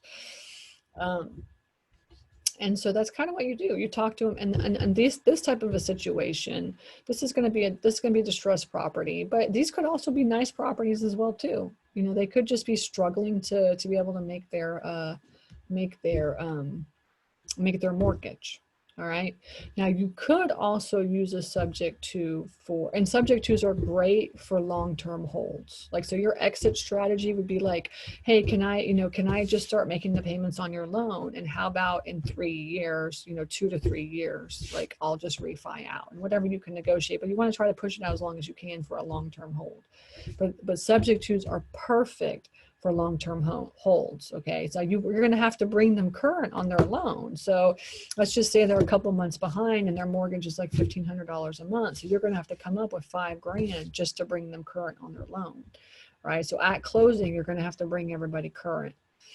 Okay, but and that's no matter what. Like, you're going to have to bring them current. You got to make sure that their taxes are paid, their mortgages are current, everything is current. So at closing, that will be a requirement for you to be able to get the deed. Okay. So you just make sure that you calculate that within your deal analysis when you do that. And then and another thing too is I've used subject to for even doing rehabs. Okay, so what that means is that it's the same exact thing. They're behind on their payments, and and so you say, hey, like, why don't and it's kind of sort of like partnering, but not really partnering. Okay, and basically it's like, hey, like, you're behind on your loan, like, you'll say you're behind on your loan $5,000. All right, so how about I just start making the payments on your loan every single month? You owe like $1,000 a month or $1,500 a month. I'll pay that every month for the next year. Right? And I'll bring you current on your loan. And if you let me do that, then I'll rehab the home. I mean, I'll come in and I'll fix the home up and I'll rehab the home. And then what happens is that you only have to bring money for the rehab. That's it. So if it's like a nice, fairly decent home, but it does need some upgrades or something like that, you can spend like $20, $25 or whatever to get it up and beautiful and looking good again. Then the subject twos are great for rehabs, right? So you could totally use a subject to do rehab. And I've done this before as well too. Nice homes, and they're just behind on the mortgage, just having issues. And I just say, okay, well, let me just make your payments for the next 6 months to a year. I'll rehab it, and then I'll put it on the market and we'll sell it. Right. And I've even said, like, what if I put it on the market and I sell it and I give you like 10% of whatever I make. Right. And I've done that before as well too. So you could actually kind of sort of partner. You don't have to offer that if you don't want to, but if the owner's like, I don't know, then you could just be like, well, what if we kind of like, we partner on the deal? Like, why don't, you let me just make the payments. I'll come and rehab the thing up. And then partner on the deal. I actually had a coaching call with somebody yesterday, and I think he's bought 40 houses exactly that way. That's what he does. He says he partners with the owners by doing subject twos, right? He comes in and he rehabs the home. He barely puts any money down. Right, and in the end, he'll give them a cut of whatever he makes, and that is a great way to do rehabs, and especially in the downturn, you could totally take advantage of that. Let's see, we had a couple questions. Let's see what we got. Okay, cool. All right, so now, okay, subject to example. So now we have a house for sale, $100,000, and let's see, subject to example. Okay, so we have a house for sale. It's $100,000. The seller owes 3 months back of mortgage, $900 each month. He's got bad credit. The property needs some work, and the seller just wants out. Okay, the buyer makes the payments that seller's behind on to bring loan current, right? So the $900 a month, you got to bring that current. Buys house, and then there's a transfer of the deed. He rehabs the home for $20,000. He rents the home for a year, right? If you want to do that, you can rent it, not just rehab it. And then he sells it after to make a profit. The buyer brings the seller credit current. Well, that's basically how a subject to works, right? So you can do, as I said, long-term holds, and you can do short-term holds. Subject tos are a great way to just, a subject to is the best, probably the best way for no money down if you understand the concept. Now you just don't want to forget about the due on sell clause, right? And most of the time this doesn't happen, right? Every once in a while on a blue moon, you'll hear something like that, right? So just know that you've got to have some exit strategies just in case. But I mean, it's not saying it's going to happen, but you always want to have an exit strategy. Your exit strategy is going to be that you're going to refi the thing out, right? You say, if they say, oh, your loan is due now, okay, well, just give me 30 days and I'll refi it out and I'll go get 3% interest, on the loan or whatever, or 4% or whatever you're going to get. But I mean, essentially that would be your exit strategy. And all of these, you always want to have exit strategies, when you think about it. But that's basically how a subject to works. Any questions about that? Okay. All right, cool. Let me know if you have any questions. Just put it in the chat or in the Q&A. Okay, owner financing, which is my favorite one, and I do this quite often, is basically owner financing is different from lease options. Okay, so owner financing is when you're actually going to get the deed, right? The lease options, like you're going to rent it for a couple of years and then you're going to you have an option to buy it, right? So you may or may not buy it, right? But, or somebody may or may not buy it, right? But the owner financing is actually when you're the bank, right? Or when somebody is owner financing it to you. We do this, for instance, we do this with storage facilities, we do this land, you can do this with houses, property, commercial property. So you can do it with any type of property, but essentially the owner becomes the bank. Whoever the owner is. I may be the owner or I'm getting it from somebody. Like, so my storage facilities, right? I have the owner finance them to me, right? So then that way I don't have to go to a bank and get a loan. And if they have, if they have good terms that are like comparable to what I would get on a loan, it's like, why would I go to a bank? Just give me your own money, right?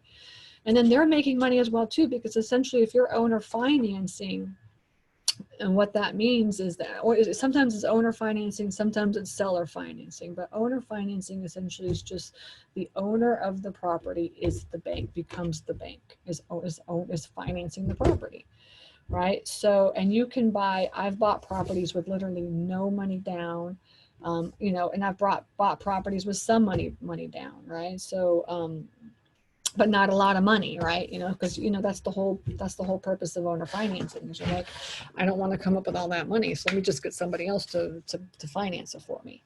So, but essentially, the way the owner financing works is when the owner, you're going to close on the property, you're going to make an offer on the property, or 2 or 3 different offers on the property. And honestly, the truth of the matter is that nobody really knows that you can do any of these things. Nobody knows and nobody thinks about it, right?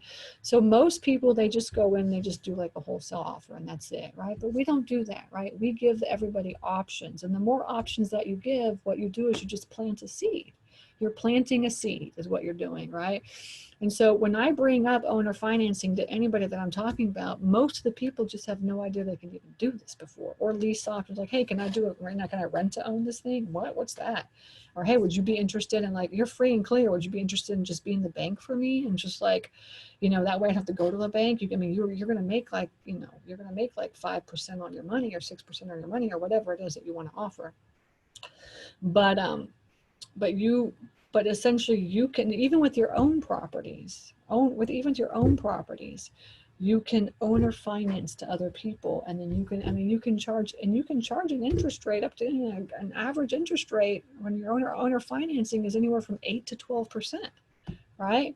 On average, you're getting 9 to 10%. So this is a great strategy, even for like mobile homes. Like if you're interested in going out and doing mobile homes, which I know a lot of people are interested in that right now because they're kind of affordable housing for now. You can actually go and find a house for $35,000 and maybe put $20,000 into rehab it, make it look good, and have this house for $50,000, $60,000, and then go ahead and owner finance it for $95,000. For 10 years, $95,000 with 8% interest. And I'm telling you, somebody's going to buy that thing, right? So not only are you going to make, $30,000, $40,000, $50,000 on the sale when you sell that property, you're also going to make 8 to 10% interest along the way, I'm telling you that the ROI on owner financing, when you actually calculate those numbers off, is off the charts. It's off the charts. I have one property. I bought it for $5,000. It's worth. I'm owner financing it for $45,000, and I'm owner financing it for 10 years at 10% interest. I mean, the ROI is like 650% or something. I mean, it's like ridiculous. And you can totally do that with owner financing. And we do the same thing with land as well too. Like we'll go out, like right now we have a property that is it's owned by a church, and they were thinking of expanding on it, but they just don't want to expand on it. It's sandwiched between two subdivisions. It's like this kind of nice piece of property. And we just talked to them. We said, would you be interested in owner financing it to us? And they said that, they'll owner finance it for $24,000 to us. Okay. So over, $24,000 over, over 7 years. So can we do like 7 years? Like, yeah, like they don't care, And, so then what happened is we went out and we found a buyer for that property for $50,000. Owner financed it to them for 10 years at like double the amount of what we're going to pay per month or something like this. So not only are we going to make like 25 grand on that property, we're going to make interest on that as well, and that cut every single month. Right. So you can owner finance properties that you can get owner finance to you. That's a good one, right? So one thing that you could do is go out and look for properties, like go on the MLS and search for properties that are okay with being owner financed, right? And there you can literally search that on the MLS, properties that are okay with being owner financed, and then you can contact the owner and see if they'll owner finance it to you, and then you can owner finance it to somebody else, which we do. You know what I'm saying? So there's so many different strategies that you can do with owner financing. I just love it so much. And you don't have to own it. You don't have to own it to be that. So you don't have to own it to be the owner that's financing it, right? Anyway, so I'm going off on tangents, but owner financing basically, like, so for instance, one of my storage facilities, I'm not sure which case study, if I have a case study here, I think I do actually, but one of my storage facilities, essentially I got the owner to owner finance it over the course of 10 years. There's a $225,000 storage facility. I put $25,000 down, and I'm owner financing $200,000 over the course of 10 years at 6% interest. And essentially he's going to make about $75,000 in 10 years. And I talked to the guy and I was like, why? I was like, and when I asked, like, would you be interested in owner financing? And he was like, yeah. And I said, okay. So I explained to him, and he's like 88 years old. And like in 10 years, he'd be like 98 years old. I was like, you're like 88 years old. Like, why are you owner financing? Like, you're going to die. And he's like, you're going to die soon. And he was like, oh, and he said, and I said that, I was like, you're going to die soon. Like, why are you going to owner finance? And he said, oh no, this money's not for me. This is for my family. He said he had all these businesses that he was selling, and he was owner financing every single one of them, and essentially setting his entire family up so that when he left, everybody would be taken care of.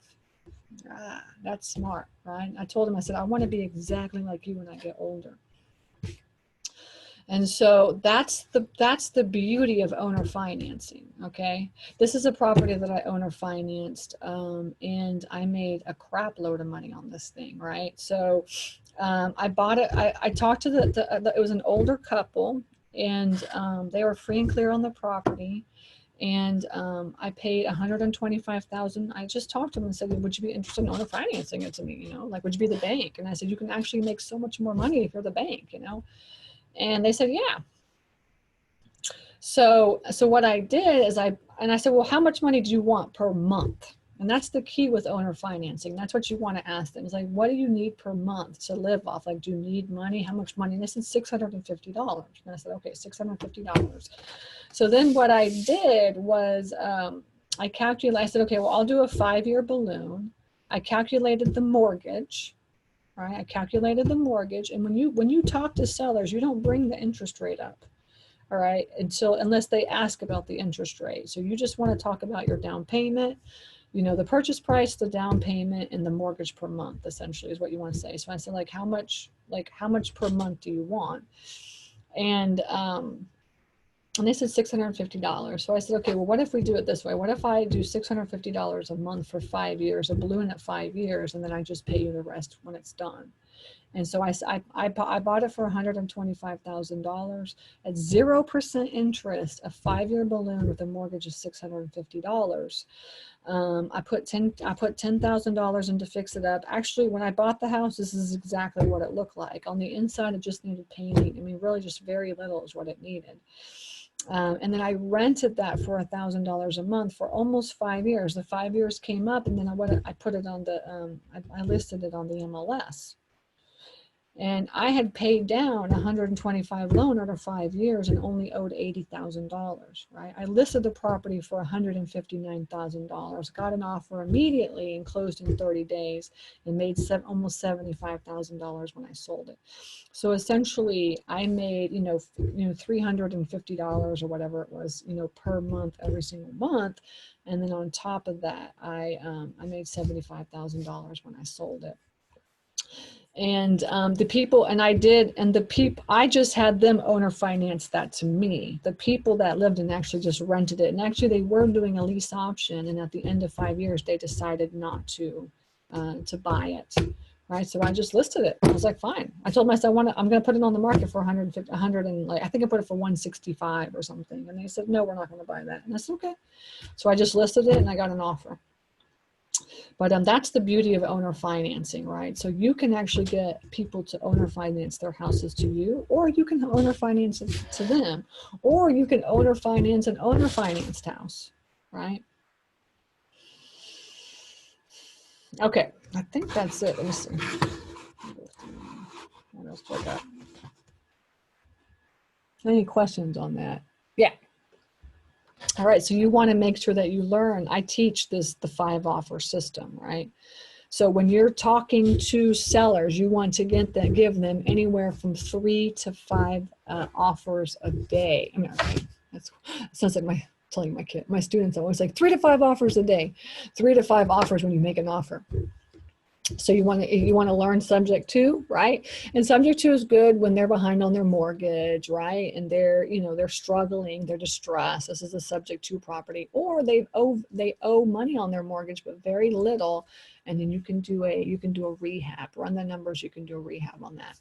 Lease options are mostly for pretty houses, right? But you can lease option. You can rent to own any house. Okay. Owner financing, right? You can do offers for owner financing. With or without interest, right? And then cash offers, and you can do, and I always have several different types of offers depending on the property, right? So I'll do like a cash offer, or I'll do, a cash offer, always a cash offer. And then I'll do like 3 other different kind of offers. I'll come up with some other couple offers. And that's the 5-offer system, right? That I teach my students, and that's it.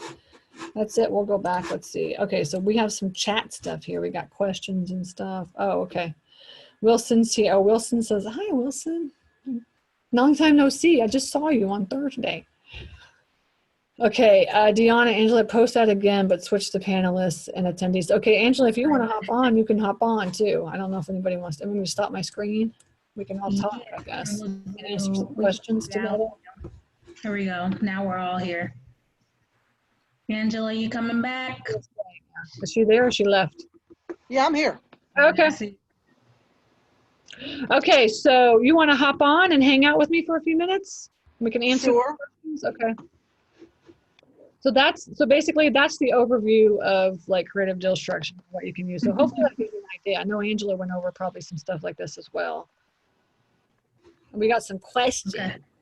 The questions you guys are, what is the name of your closing attorney who does that? I use Josh Rand is who I use. And always, like in any one of these deals, the one thing I always tell the people that I talk to is just like the sellers, I say like, okay, like I've kind of explained it to you, but the truth is like really the closing attorney is going to explain it to you better. And I would highly recommend just talking to them, asking any questions that you have, just because talking to an attorney makes the seller feel like, protected and stuff like this, And so I always send everybody to Josh, just because, and he's an attorney and an investor, and he does owner financing, he does lease options, seller, like subject to, for himself. Like, he's acquired properties this way as well.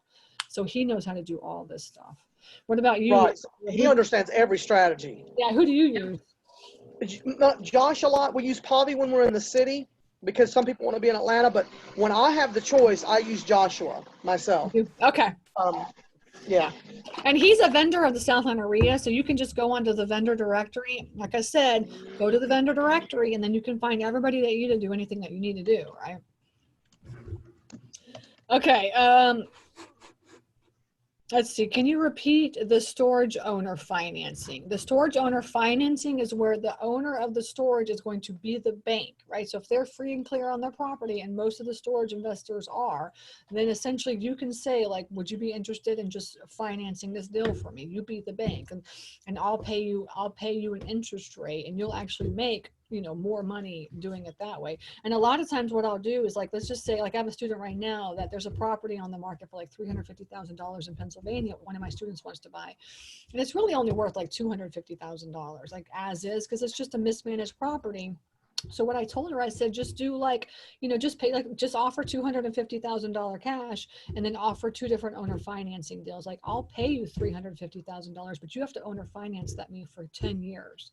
Right. And then you'll get that $350,000 over the course of 10 years, because it's just not worth that much. So you can kind of say, like, okay, I'll pay that much money. I'll buy it for that much. And that's the thing, is that you can actually pay more money if you get that thing owner financed. I'm saying, a lot of times you can go over what they actually want, because you're structuring it so that you're making that money over time, right? Or you're losing that money over time. You're analyzing that deal. Yeah. Yeah. Over a 10-year, like I said, if you're doing it over 5 years, you need to analyze your cost over 5 years, is what she's saying. And that's right. And here's the thing: when you owner finance, just the savings from the fact that you do not have to qualify for a loan, okay, and pay whatever it is, plus your closing costs that you'd have to pay, when you add that up and you're willing to hand that to the seller or the owner of that property and say, hey, sometimes it makes the difference in a deal that is too thin for us if they don't owner finance it, right? Because it's not cost effective for us to go out and get a new loan, qualify for a loan, use our credit. That then puts that deal out of range for us. But if that owner is willing to just let us give him some money down that we would spend doing all that to acquire his property, and then we're willing to just start making him the payments, if it's a cash flow play for us or an end out upside for us, that's a deal for us. And we're going to do that every time. Exactly right. Yeah. So the cost of money, if you're doing no money down versus some money down, or paying cash for all of it, or borrowing the money, the cost of doing no money down, you could just make so much money over the course of like a longer term period. So you have to really kind of run the numbers on that. And I actually did, we actually had a webinar on Monday. Did anybody see that with ROI Muse? So ROI Muse is the name of the company. They're partners with the Southland REIA, and they offer a deal analyzer. They offer deal analyzers, and I would highly recommend checking them out, because you can sit there and do 10-year projections on these deal analyzers, because you can do like, he has like BRRRR and deal analyzers and rental and like flips and every type of deal analyzer you can imagine, right? So I would highly recommend checking that out if you haven't checked that out yet. And financial calculators, that's what I use. Yeah. That's the old school way. Well, yeah. But it's like learning to drive a stick shift. Yeah, they have this thing called to drive a stick so you're strong now, right? Yeah, but that really, if they can't, that financial calculator really does give you a lot of, you really want to know the numbers. Yeah. Right there in the field. Let's say you drive by and you see a house driving for dollars, and you look up their information and their mortgage balance, and you think, well, I could take that over. You don't want to just guess at the numbers. So having a financial calculator, know how to use it right there to just quickly calculate. You won't be exact, but you can get in the ballpark then, and you'll know if this is kind of something you should pursue or not. See, somebody was telling me about some deal analyzers that was on as an app that was really good. I think, does anybody know about this? Is it like Rehab Calculator or something? Like, I can't remember what it's called, but it's an app that Rehab Evaluator thing. The Rehab Evaluator. But I have the one that your guy told me, Kerry, the mobile home guy. I had the financial calculator that he recommended. It's really good. Oh yeah, that's the 10B2. Yes, that's what I have. Yeah, that's like the old school way. That's like the oldie way.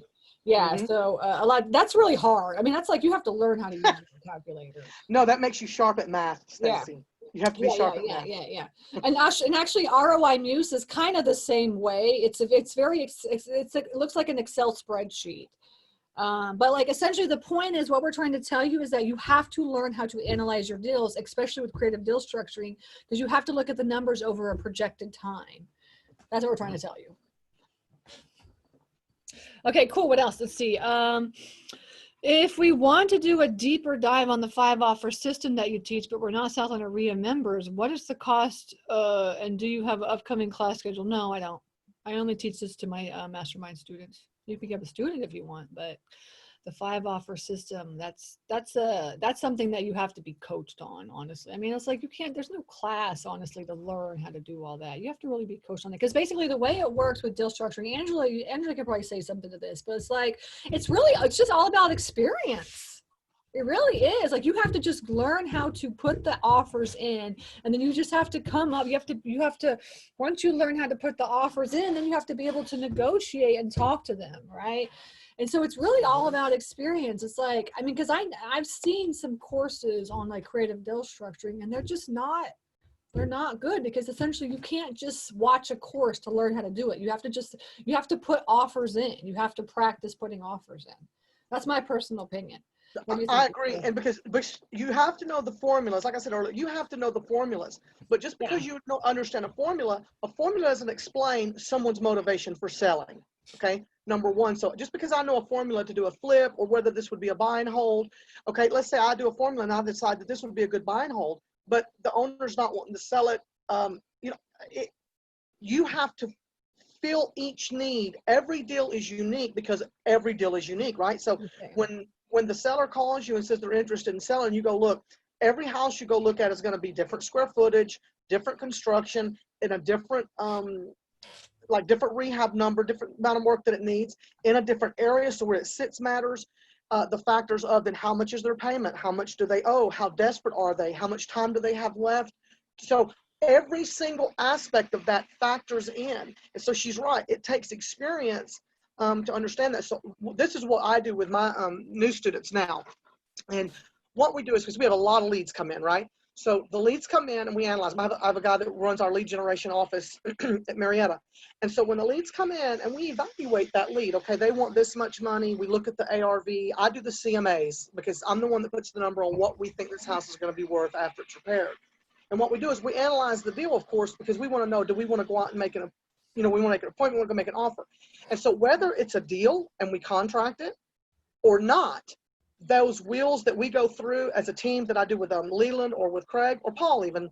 Yeah. We've analyzed that we scribble that down. Then I show that to my agents and I say, okay, here's what the deal that came in. Here's the square footage. Here's what it was made. Here's why it worked, or here's why it didn't work. And that's really the only way to teach that, is just on a deal by deal basis. And you cut your teeth, and that's, I feel like, I mean, I'm an old dog at this, and I do the old school way. I drove for dollars when we drove for dollars and went to the courthouse and looked this stuff up. We didn't have an app, I mean, I would write on a piece of paper and go look it up. So that's the point. I am an old dog, but the thing is, that means I learned a lot of tricks along the way. And every single strategy that Stacy mentioned today, and that sheet that she showed, and every single strategy that I spoke about today, I have done multiple deals of each.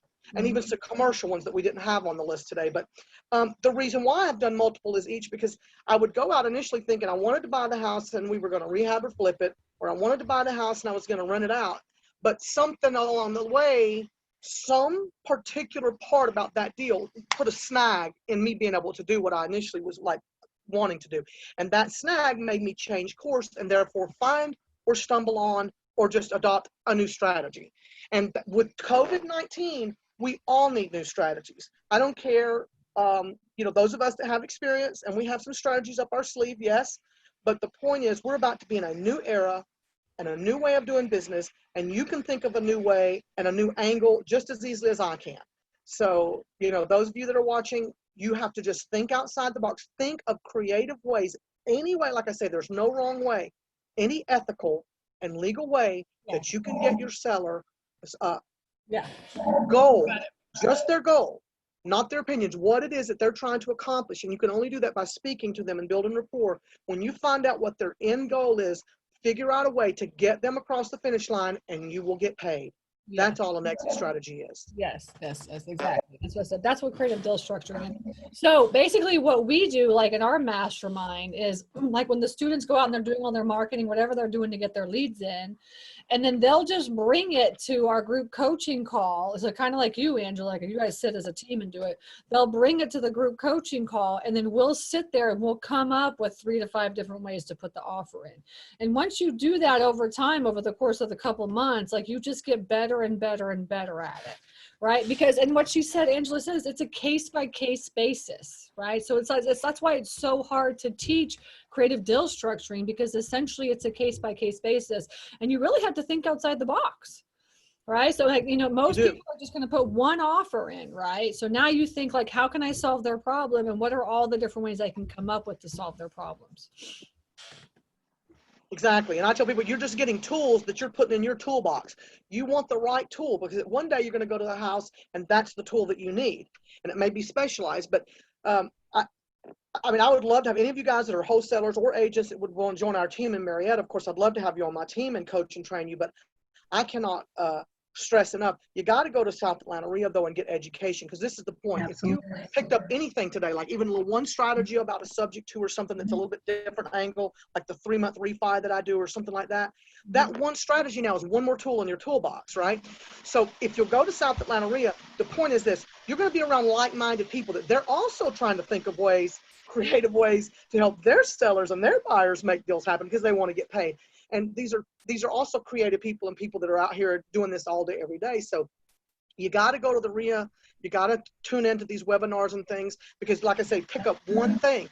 My guy that's our lead generation guy, I'm telling you, he is sharp. And I teach him something almost every day when we start doing that back and forth, and me as well. And he teaches me stuff every day.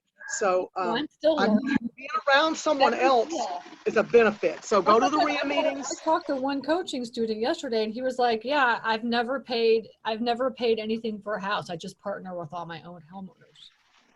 I was like, what? So like, it's just all the time, just like there's so many creative ways to get properties nowadays. Yeah, this was good. This was good. So, so you guys, we have dropped the link for South Atlanta RIA. Like, you are tripping if you don't click that link and at least see what it's about. 18 super groups at this point, Stacy, or is it more? I mean, we have a lot of super groups, but some of them are not meeting because it's all virtual now. So yes, but I mean, just the fact some are meeting, some are not meeting. I know the Airbnb one's meeting, you're meeting, Mike is meeting. Yeah, I think the women's group meets, and maybe mobile homes meet. So like some are meeting, some are not. Some like this kind of thing. Yeah, so the reason why I just wanted people to know they can, this isn't the only topic. That's what I love about South Atlanta RIA, right? So it's one thing to hear from like Stacy, who's founded the organization, right? But then you have Angela and I who are members. Like, I'm a vendor, but I really act like a member. So, because there's so much, networking. And so you guys at least click the link and like check it out and see. And even if you're in other states, I know a lot of you guys are here because you follow, whether you follow my page on Instagram or Facebook, so you're new to this, just check it out and see, because a lot of the questions that you have, really you're at an advantage right now with the COVID situation, because you can just click a link and get everything that you need, where normally, I know in Atlanta, we've had to drive to all these different locations. Right now you can click a link. Stacy has taught 11 million webinars over the last couple of months. That's my word. 50 webinars. Over 15 webinars. Oh my gosh. So you can like go in there. I've got stuff inside of South Atlanta RIA on right. 11. That sounds like Lillian. She's like 1,000,367,243 kisses. And if anything, come to meet Miss Lillian, okay, who's really the boss. But you guys, I'm glad that you came on today. So the link is in the chat, or you can message, one of us if you want more information. What's the topic for the next South Atlanta RIA main meeting, Stacey? So real fast before we move on to that, I just wanted to say, like, there's a lot of virtual stuff with the Southland RIA too. So as soon as you join and become a member of the Southland RIA, you actually get access to the 7 Critical Steps, which is an online course that I've created for all my Southland RIA members. So literally, if you're a beginner and you're just kind of like, I don't know what to do, what's my next step, this basically takes you on the first like 7 steps that you need to be focusing on right now. So all your marketing and lead gen and anything, you know, getting your contracts together. I saw somebody's asking about contracts. If you become a member, you get the contracts. But like, so if once you join, it literally, like, we literally take you on a journey from like, I have no idea what I should be doing to like, oh yeah, I kind of know what I should be doing right now, you know? So, so if you need that help, that's good. That's there for you as well. But so, and then our next meeting is going to be virtual. It's July 1st. We always meet the first Wednesday of every month. And we have Christina Kraus coming to speak. Has anybody, so 2020 is the year of the woman. Every single month I have a woman speaker coming. I'm telling you, the women that have come to speak over the last 6 months have just been like freaking badass. And they're all from like all across the country, right? All like the best female investors across the country have come, just kind of share their wisdom, not even selling or anything like that, just sharing their wisdom. And Christina Kraus is coming. I don't know if you know her, but she's going to rock your world, because she talks about marketing and tracking your marketing is what she talks about, how to track your marketing. So Deanna, you're going to love her. I know. I was like, oh, I'm excited. Yeah, so that's what she talks about, how to track marketing, how to know whether or not your marketing is actually working, right? Right. Which is huge if you're doing marketing, if you're doing any type of marketing, you want to keep track of that stuff, right? So you don't waste your money, because marketing is nothing but a strategy, right? Yep. So you want to learn how to keep track of that stuff. So that's the topic for July. And I think you're going to really, really love her. So and it's virtual too. So anybody in the country can come and listen and talk. Yes. Yes, that's what I love. Like, I mean, kudos to you for having the vision and being flexible to be like, you know what, we're going to rise to the occasion and we're going to keep going. And we were still able to do tons of there's been even more value during this time, this stay at home time, like literally. So you guys, we're at the end of the meeting for the 5th, 11th time. There's the link, click it. And then if you have a question about pricing, just click the link. Okay. And just, also, all the vendors we talked about are there. So we talked about meeting, your lenders, your attorneys. Mm-hmm. Yeah, they're all on the website. Okay, guys. But I thank you for tuning in, and I know it's been asked several times how people can catch this, because this was just straight fire, right? So you guys, if you want to see the replay, I'm going to save it. This whole thing was recorded. Give me like 2 seconds to edit it, and then I'll make it available on YouTube so you can watch it. And, just enjoy this webinar, okay? So thank you, guys. I think that is everything. Make sure, let's talk about how everybody can keep up with you guys. So social media handles, how do we keep in touch with you guys? Who's first? Stacy? Yeah, my webpage is, my Facebook page is The Real Deal. My name is Angela Davenport. You can friend me, like me, and get on The Real Deal. And my other page is for my agent is the Homegrown Agent. Mm-hmm. Fantastic. South Atlanta RIA for me. Just follow me, or Stacy Rossetti. Just search me. And she comes up, and I'm Deanna. I never know my handle. Clerk on Demand. Yes, I'd always have to help you. I'm like, you're Stacy.Rossetti on Instagram. That's right. My phone number is on the last page of my slides. All my contact info. Send me deals. If you have deals and you don't know what to do with them, you run across leads, call me, text me, email me. Don't let that deal slip away. I'll help you structure it. I'll help you figure it out. Call me. Yeah, yes. And utilize Angela. She's awesome for that. Yes, that is absolutely true. So, and again, I'm Deanna Britt, law clerk on demand on everything, lawclerkondemand.com. So I'm your local list provider. All of this information is great, but you got to do some marketing, folks. Okay. So DM me, let me know what you thought about this webinar. Follow me right now on Instagram and Facebook. And I think we covered everything. So before you guys sign off, ladies, if you could smile so I could tag you on IG. Let's do this as we do every meeting. All right. Big smiles. Let me turn my flash on. 1, 2. Oh, it looks dark though. Hold on. Okay. There we go. little better. It's gonna be a dark photo. Okay, 1, 2, 3. Okay, I tried. All right. So I'll tag you guys on IG. All right, thanks everybody. This is the end of the road. We can't be here for all day. So bye y'all. Okay, bye. Bye. Miss you, Okay. Stacy. Bye. See you soon, hopefully. Okay. All right. Bye-bye. Bye.